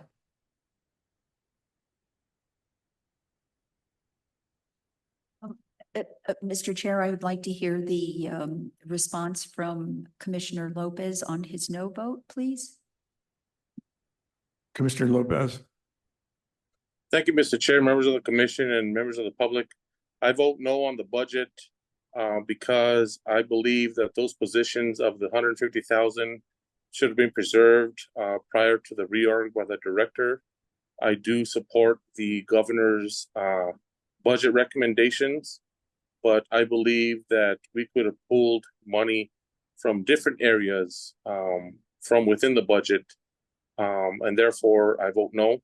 And thank you, Chief Varela, for all the hard work you and your staff do. It's very tedious. It's very complicated. Thank you so much, but in good conscience, I have to vote no, being that I believe we could have pulled money from somewhere else, and we should still be able to hire seasonal employees to help us with our staff shortages along the department in hatcheries, fisheries, wildlife conservation. Thank you so much. Thank you, Commissioner Lopez.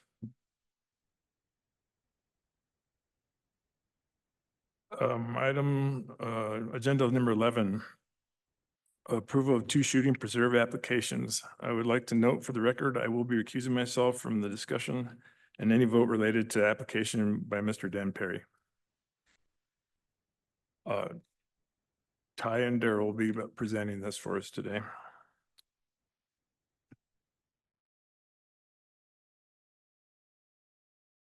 I just have a quick question, if you can recognize. Yes, sir. I recognize you. Thank you, Mr. Chair, members of the committee. Since we're on a quick break, and this is just to break the monotony with the break time. Is the department going to have an exhibit at the Lujan building this coming State Fair season? Director Sloan is nodding yes. Okay. Great. So I encourage any commissioners and staff, and again, of course, the staff, thank you for who's going to be there, but I encourage all commissioners to show up at this exhibit. It's great. We have a live fish pond there. We have the poach coach there. So if anybody's in town for State Fair or wants to appear, Mr. Chair, I hope that that can be allowed for commissioners to do stakeholder engagement. It's a big to-do for the State Fair. So hopefully any and all can attend and answer any questions on behalf of the commission and also support the department. Thank you, Commissioner Lopez. Mr. Chairman, if it's okay, I think we'll start with the Three Sisters and we'll get to the trout stalker after. Yes, go ahead. Thank you.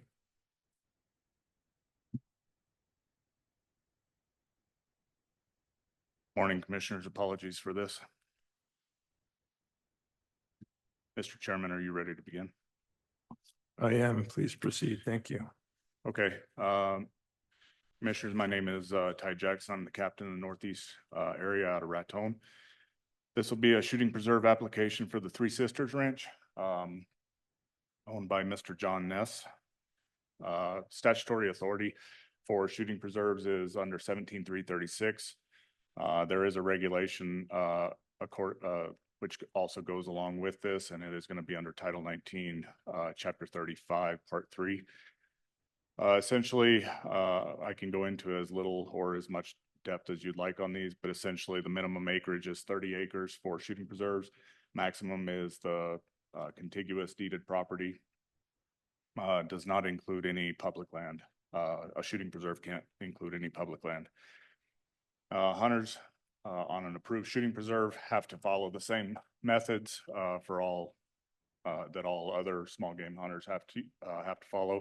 The exceptions really, and what this allows the owner of a shooting preserve or the holder of a shooting preserve permit to do is hunt extended seasons, essentially. So September 1st through March 31st, rather than the normal species or the normal season for the species.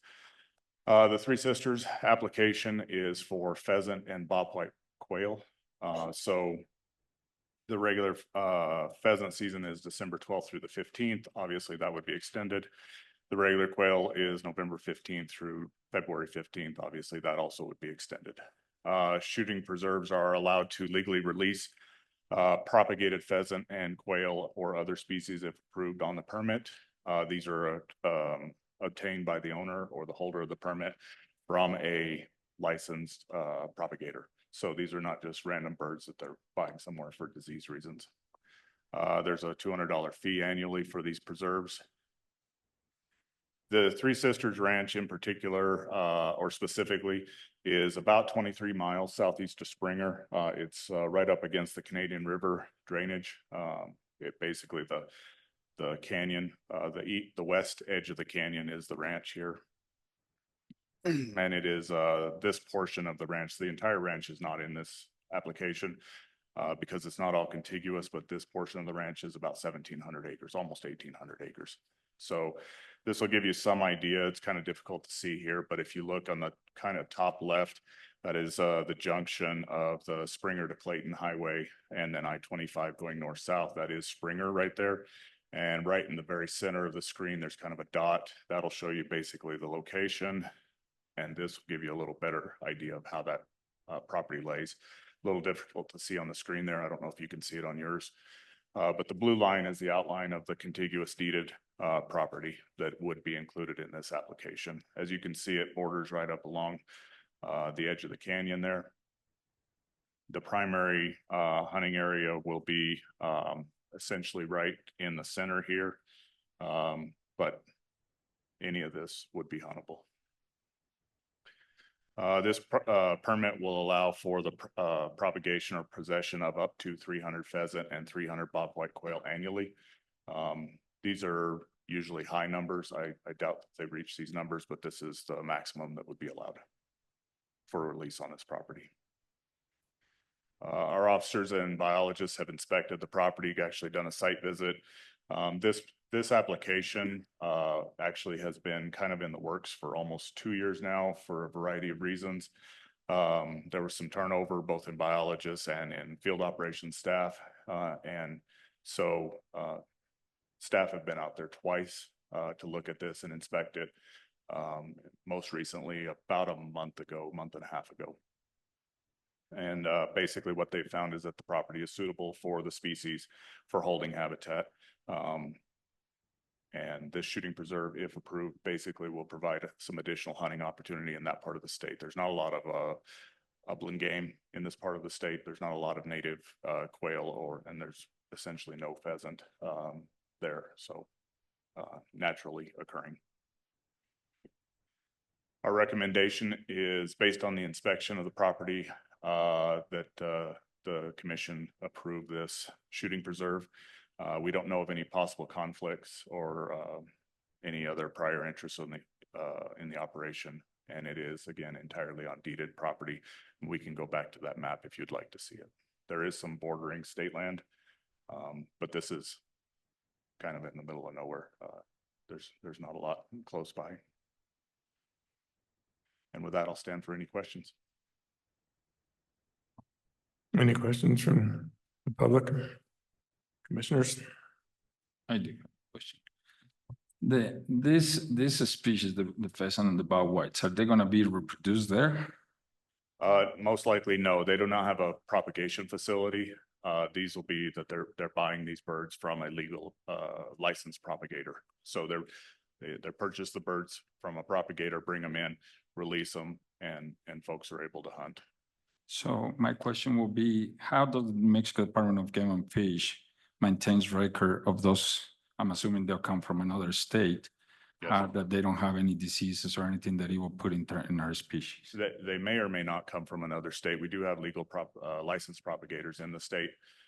Those also have a permit. So records, a shooting preserve application or permittee is required to keep records of all of the birds brought in, the number released. All of these birds have to, before they leave the property, they're required to have a tag attached to the animal. So each of these quail or pheasant will have a physical tag attached to it before it leaves here.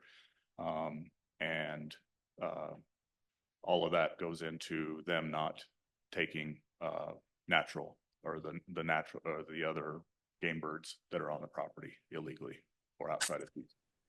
So the only species they would be able to hunt would be bobwhite quail and pheasant on this particular one. If they're scaled quail, they would not be able to hunt that outside of the normal season. They would not be able to exceed the normal bag limit for those species. For these pen-raised birds, they would be able to. It's essentially there is no bag limit as long as they are pen-raised birds.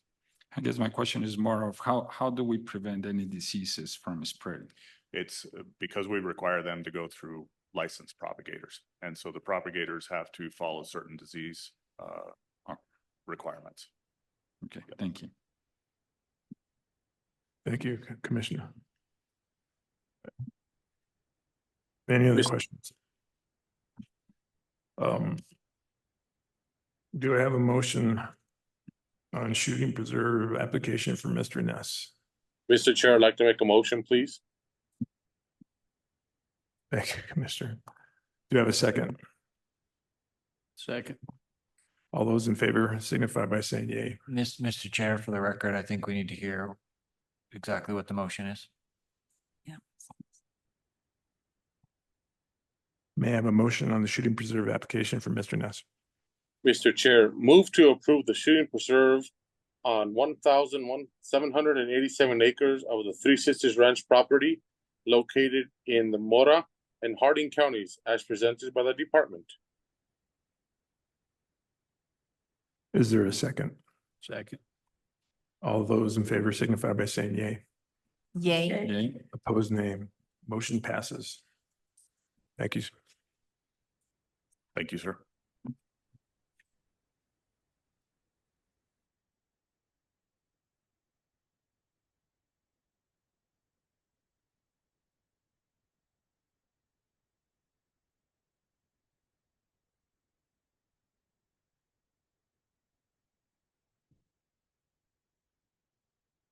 Trout stalker. Go on.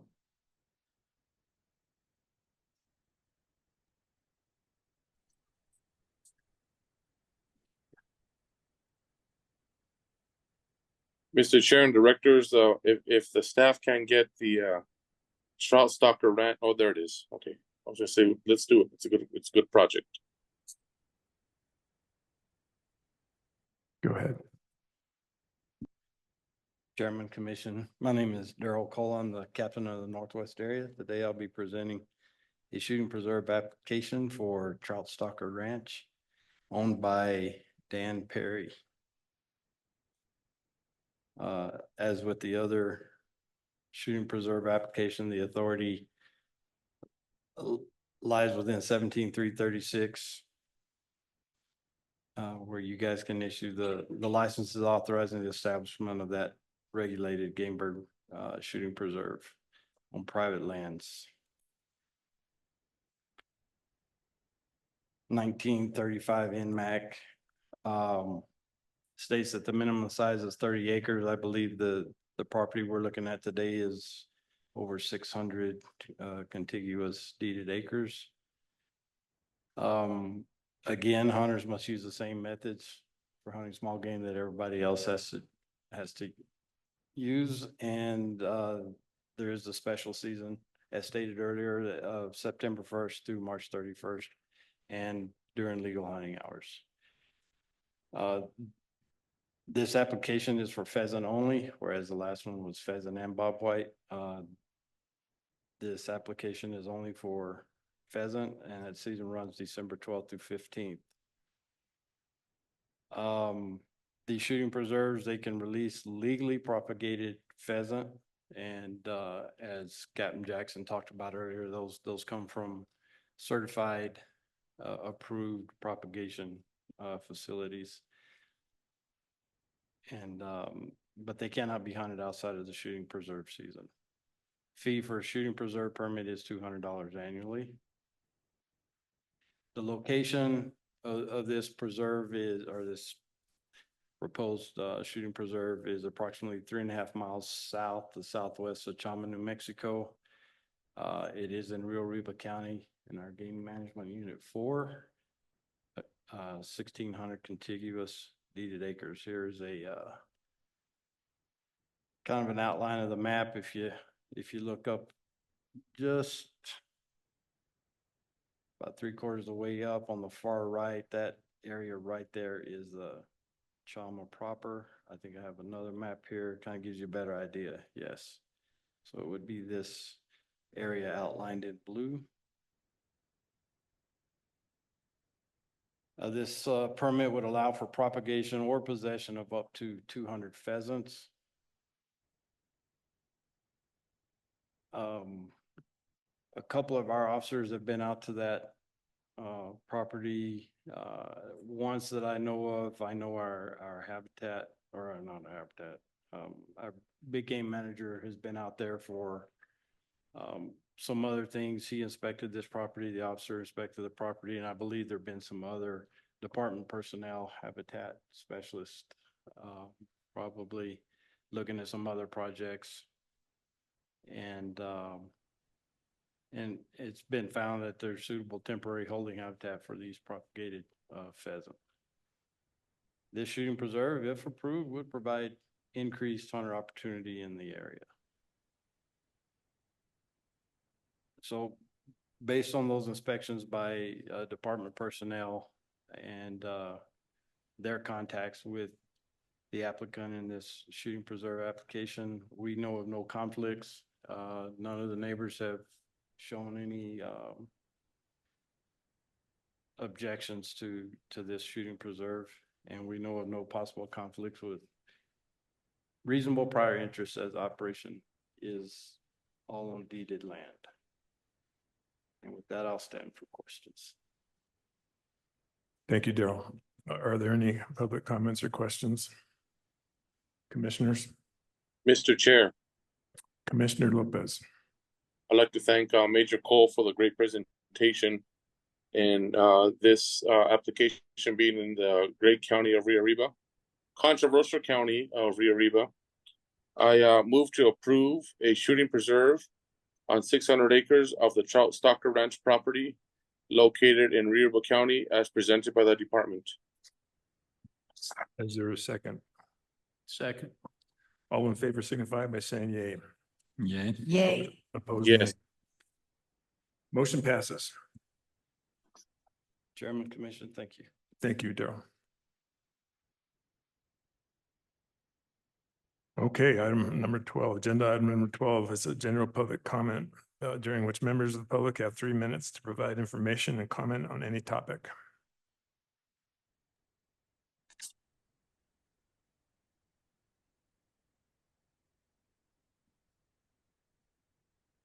He's going to bring it.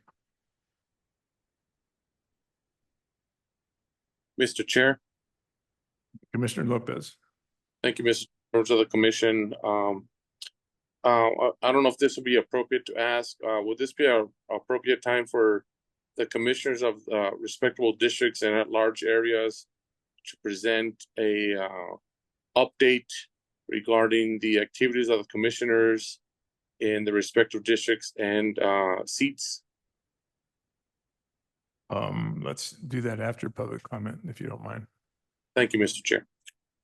Thank you, Commissioner Lopez. Okay, how about David Heft?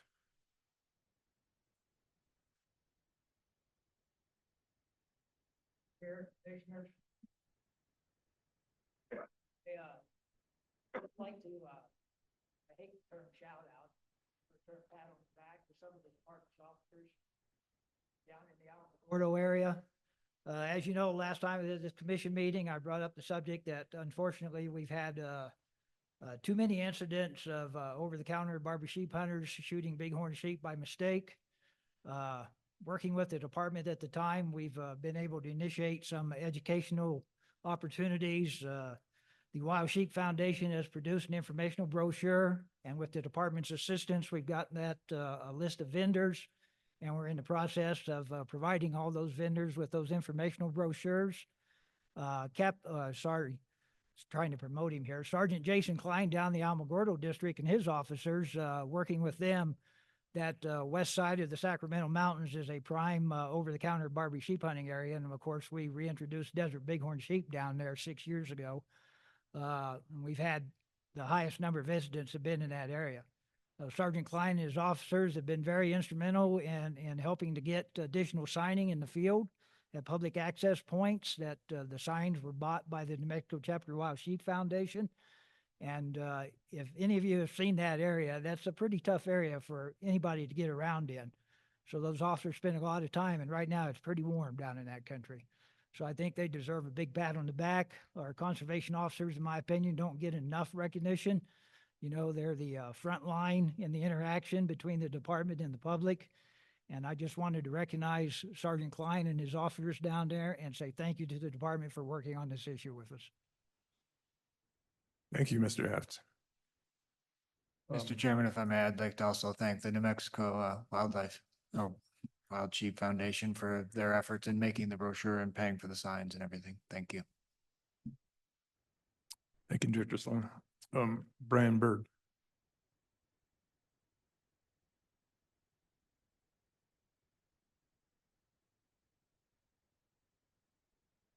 Thank you, Mr. Chairman and members of the commission. My name is Brian Bird, and I am the Southwest Director for Defenders of Wildlife out of Santa Fe, New Mexico.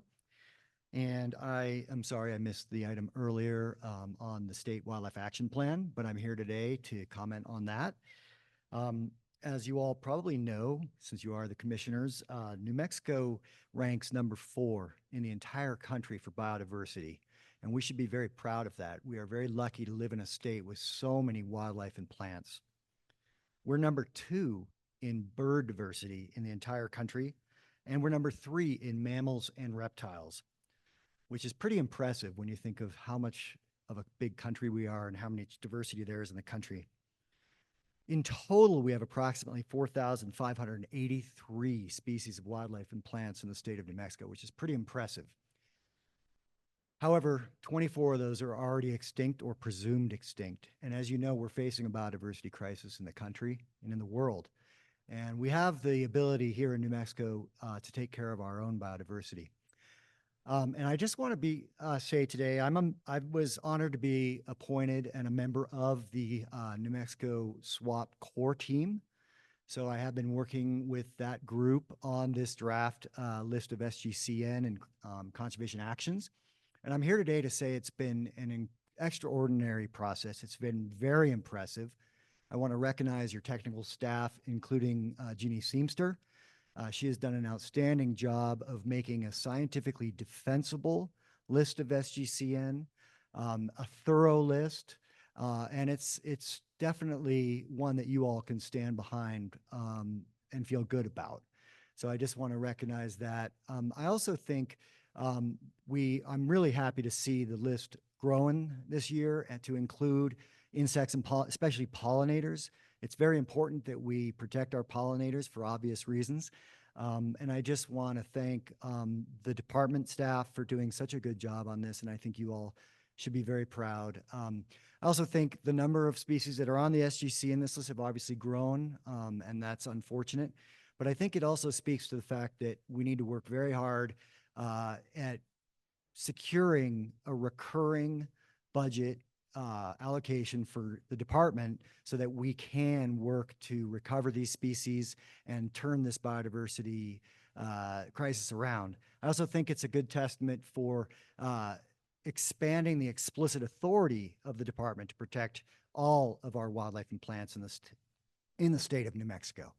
So I just want to say thank you very much to the department. You all have done a very good job, and I hope the commission will be as pleased as I am. Thank you, Mr. Chairman and Commission. Thank you, Mr. Byrd. Mr. Tom Patterson.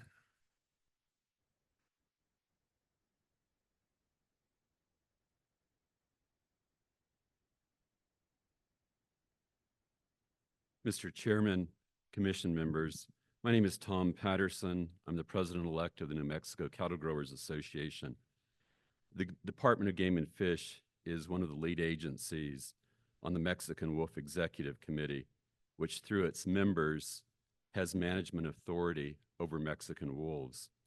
The Game and Fish Department now appears to be in favor of approving Standard Operating Procedure 11.1, which will amend procedural and evidentiary rules in SOP 11.0 that have guided the industry on Mexican wolf depredation investigations for 19 years. SOP 11.1 will eliminate Mexican Wolf Executive Committee oversight of Wildlife Service evidence rules for confirming wolf depredations. After 19 years, Wildlife Services will be authorized to use a new set of evidence rules to confirm a wolf depredation. The new Wildlife Service rules do not look at all the evidence surrounding a depredation.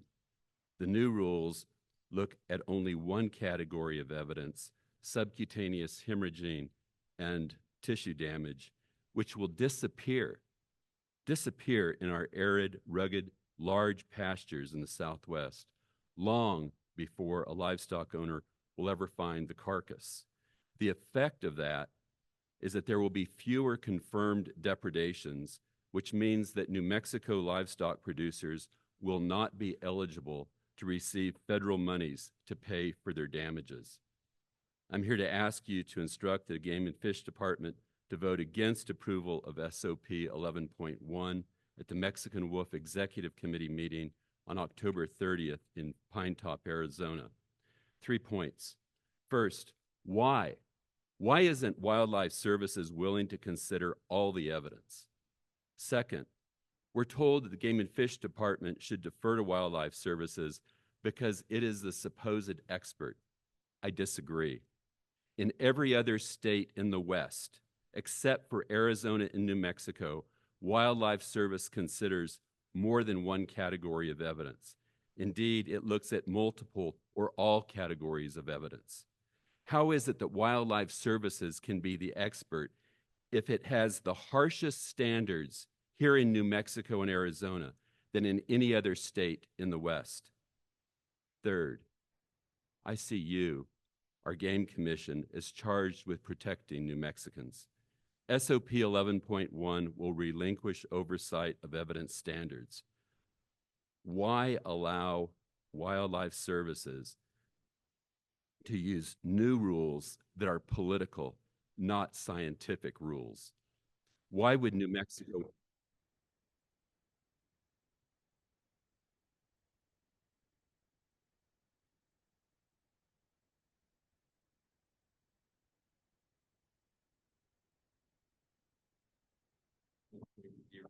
is not anti-wolf. It's not anti-livestock production.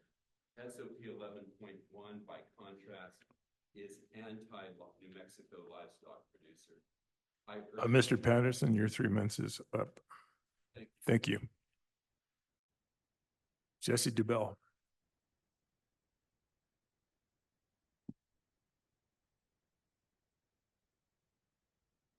Mr. Chair, Commissioners, Director Sloan, Jesse DuBell again, Executive Director of the New Mexico Wildlife Federation. Just wanted to make one friendly suggestion. You know, these meetings travel around the state, and the reason for that, is my understanding, is that we give opportunities of members of the public all around the state to attend those meetings, so that they're not having to travel from one end of the state to the other necessarily. But in doing that, commissioners are having to travel. You know, Commissioner Clemente traveled a long way to be here today, as did Commissioner Fulfer and others, all of you really. And it hurts me to look at such an empty room where we don't see the level of attendance that I think these meetings should warrant. These are very important meetings discussing very important issues regarding New Mexico's wildlife. And the New Mexico Wildlife Federation would really like to help drive greater public attendance to these meetings. And one thing that would be helpful with that is if we could see the agenda sooner than the minimum requirement from the Open Meetings Act. I recognize the Open Meetings Act, mandates that you give us a little bit of notice, but if we had more notice, we could do a better job of trying to generate interest from the public and drive more attendance to these meetings so we could have more input from all of the people that you all are here to serve. So I know that may not always be possible, but when the opportunity presents itself and the agenda's ready ahead of the minimum required notice date, if you could make that public, that would be, even if it was just a draft subject to change, if something came up, it would be really helpful as we try to drive attendance to these meetings. So that's my suggestion. Thank you all very much. Thank you, Mr. DeBell. I'm sorry. Yeah, do we have any online comments? We have no online comments. Okay, thank you. Commissioners, do you have anything that you want to? Commissioner Lopez?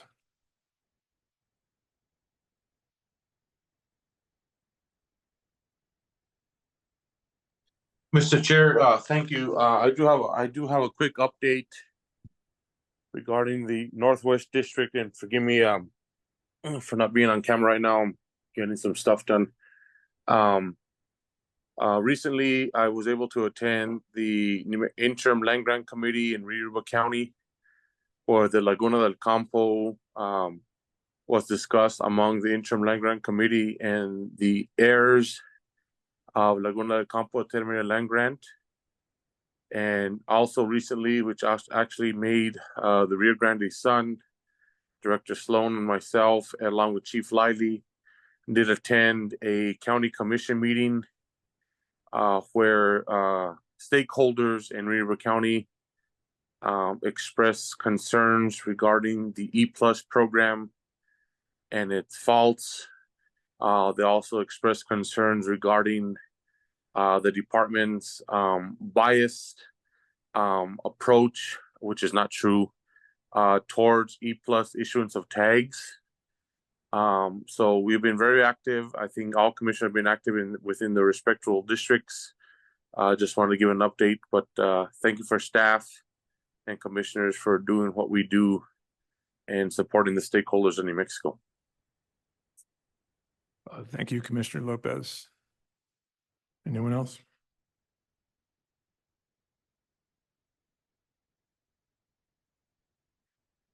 So I'd like to just make a few comments here. Of course, I'm serving as District 2 Commissioner that covers Socorro, Catron, Grant, Hidalgo, Luna, Sierra, and Donna Ana counties. It's been a privilege. I took the seat with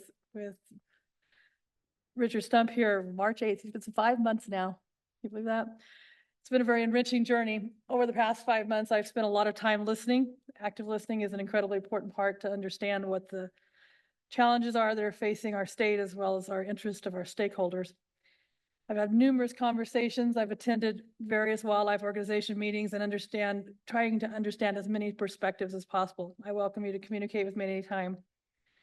I reviewed a lot of research. I'm a research-driven person, and I find that incredibly important to base our understandings upon. So thank you for everyone who shared their insights and their research with me. And I've tried to respond to almost every email or any type of request, which has amounted to, of course, dozens. We all get many, many emails. I recognize how important your input is. So I encourage you to continue that. We value your ideas, and we certainly value civil discourse and proposed solutions. I would like to give a big hurrah to the team in the back of the room here for the launch of the New Mexico Department of Game and Fish website. Applause to all of you for your significant project that has taken on a long time to do. Chief Pittman and your team, you've done a wonderful job. I appreciate as a commissioner being a part of providing some feedback in the beta site. I encourage everyone to take a look, explore the new site. I know they're always doing updates and many more things are coming, but just congratulations to the work in that I live in that world too. I appreciate that amount of time and effort. It is in a purpose, I think, to provide easier access to the public to information and to make it more forthcoming and easier to find. And so I think that is certainly a goal that Director Sloan is implementing well. Since our last meeting in Hobbs in May, I've attended several noteworthy functions. I'd like to mention those here. I attended the Citizen Advisory Council public meeting on July 15th. The presentations from the Habitat STAT program were very impressive, and the proposals for continued work are notable. And I want to thank everyone for their hard work on Habitat for Wildlife, the presenters, and the 9 citizen advisors who have worked on that. All that information is available easily on the website if you want to look at those proposals that are going forward here. Mentioned earlier in the meeting, Commissioner Clemente attended the meeting in Las Cruces. I attended the meeting in Albuquerque virtually for the State Wildlife Action Plan. We've heard many compliments on that, and I continue to hear that today, and I appreciate you. Chief Wiley, your presentation was very good, as well as the team that presented on that Monday. I urge the public to review that draft. The entire draft that we were looking at is online as well. It's under Conserve on the website. And then next in my mention, we attended, 4 of the commissioners were able to attend a special Catron County Commission meeting we were invited to on the Mexican gray wolf. So on this meeting, we are all listening to all sides of this, but I would like to mention kind of some of the takeaways that were brought up at that meeting. This definitely highlighted the complexities of the federal wolf reintroduction program. Key points included a need for trust and cooperation with ranchers addressing the depredation issues and focusing on wolf tracking. Concerns were raised about the concentration of wolves in Catron County, which almost 90% of them seem to be located for the New Mexico portion. The challenges of the compensation programs, the need for better accounting of wolves, and the impact on elk depredations and the changing elk behavior that's happening. Significant attention was given to the potential adoption of SOP 11.1, which would change evidence standards for livestock depredations and potentially take away rights of Mexican wolf executive team to have input on evidence standards, kind of raising concerns by the citizens. This is what we heard about. Overall, the discussions of this meeting emphasized the importance of responsible introduction, achieving clear goals. I look forward to more discussions from all sides and discussions on SOP 11.1 and the work being done. So I feel that we do have some concern that we need to really look at as this department as the support of SOP 11.1 before just doing this. So I encourage that discussion. And I discourage anyone to visit with us, any of the commissioners, about your ideas and your suggestions, as we want this program to be a success from all people. So we will work through these challenges and come together to find those solutions. So thank you. Thank you, Commissioner Pack. Anyone else? I second whatever Commissioner Pack said. Do you have anything, Fernando? Okay. I'd like to thank you all for being here today. This was a good meeting. Our commission and our department has many challenges that we have to deal with frequently, constantly, on all sides of the issues. And I attended the Western Association of Fish and Wildlife Agencies in Stevenson, Washington. And our issues in New Mexico are basically the same as all over the West.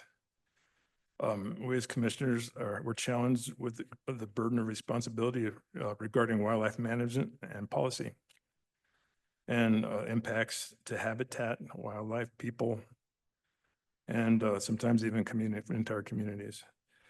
And we as commissioners in this department take these responsibilities very serious.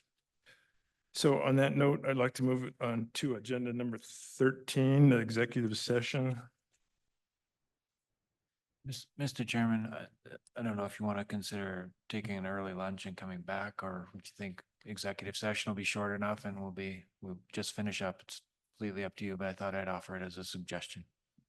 Thank you, Director Sloan. What do you guys think? Sharon? You have a thought? Anybody have a thought? Who's hungry? To go right into the executive session and work through lunch. I don't see why we should be here for more than an hour in our executive session. Do you? Thank you, Mr. Chair. Okay. You guys are good with that? Okay. Agenda 13 is executive session, closed to the public. Executive session requires a motion and a roll call vote. Do I have a motion?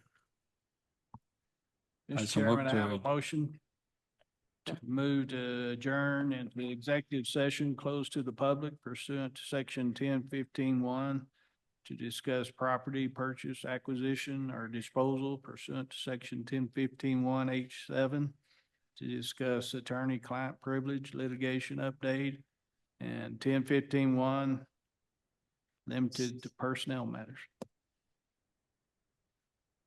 Do I have a second? Second, Mr. Chair. Thank you, Director. Please call the roll. Commissioner Pack,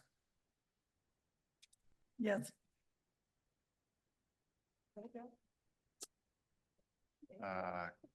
Commissioner Lopez, Yes. Commissioner Fulford, Yes. Commissioner Clemente, Yes. Vice Chair Salazar Hickey, Yes.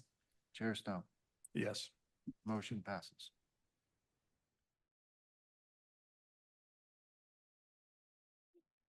This commission is adjourned into executive session closed to the public. During the executive session, the commission discussed only those matters specified in its motion to adjourn, and it took no action as to any matter. Jane, Right. were we ready for that?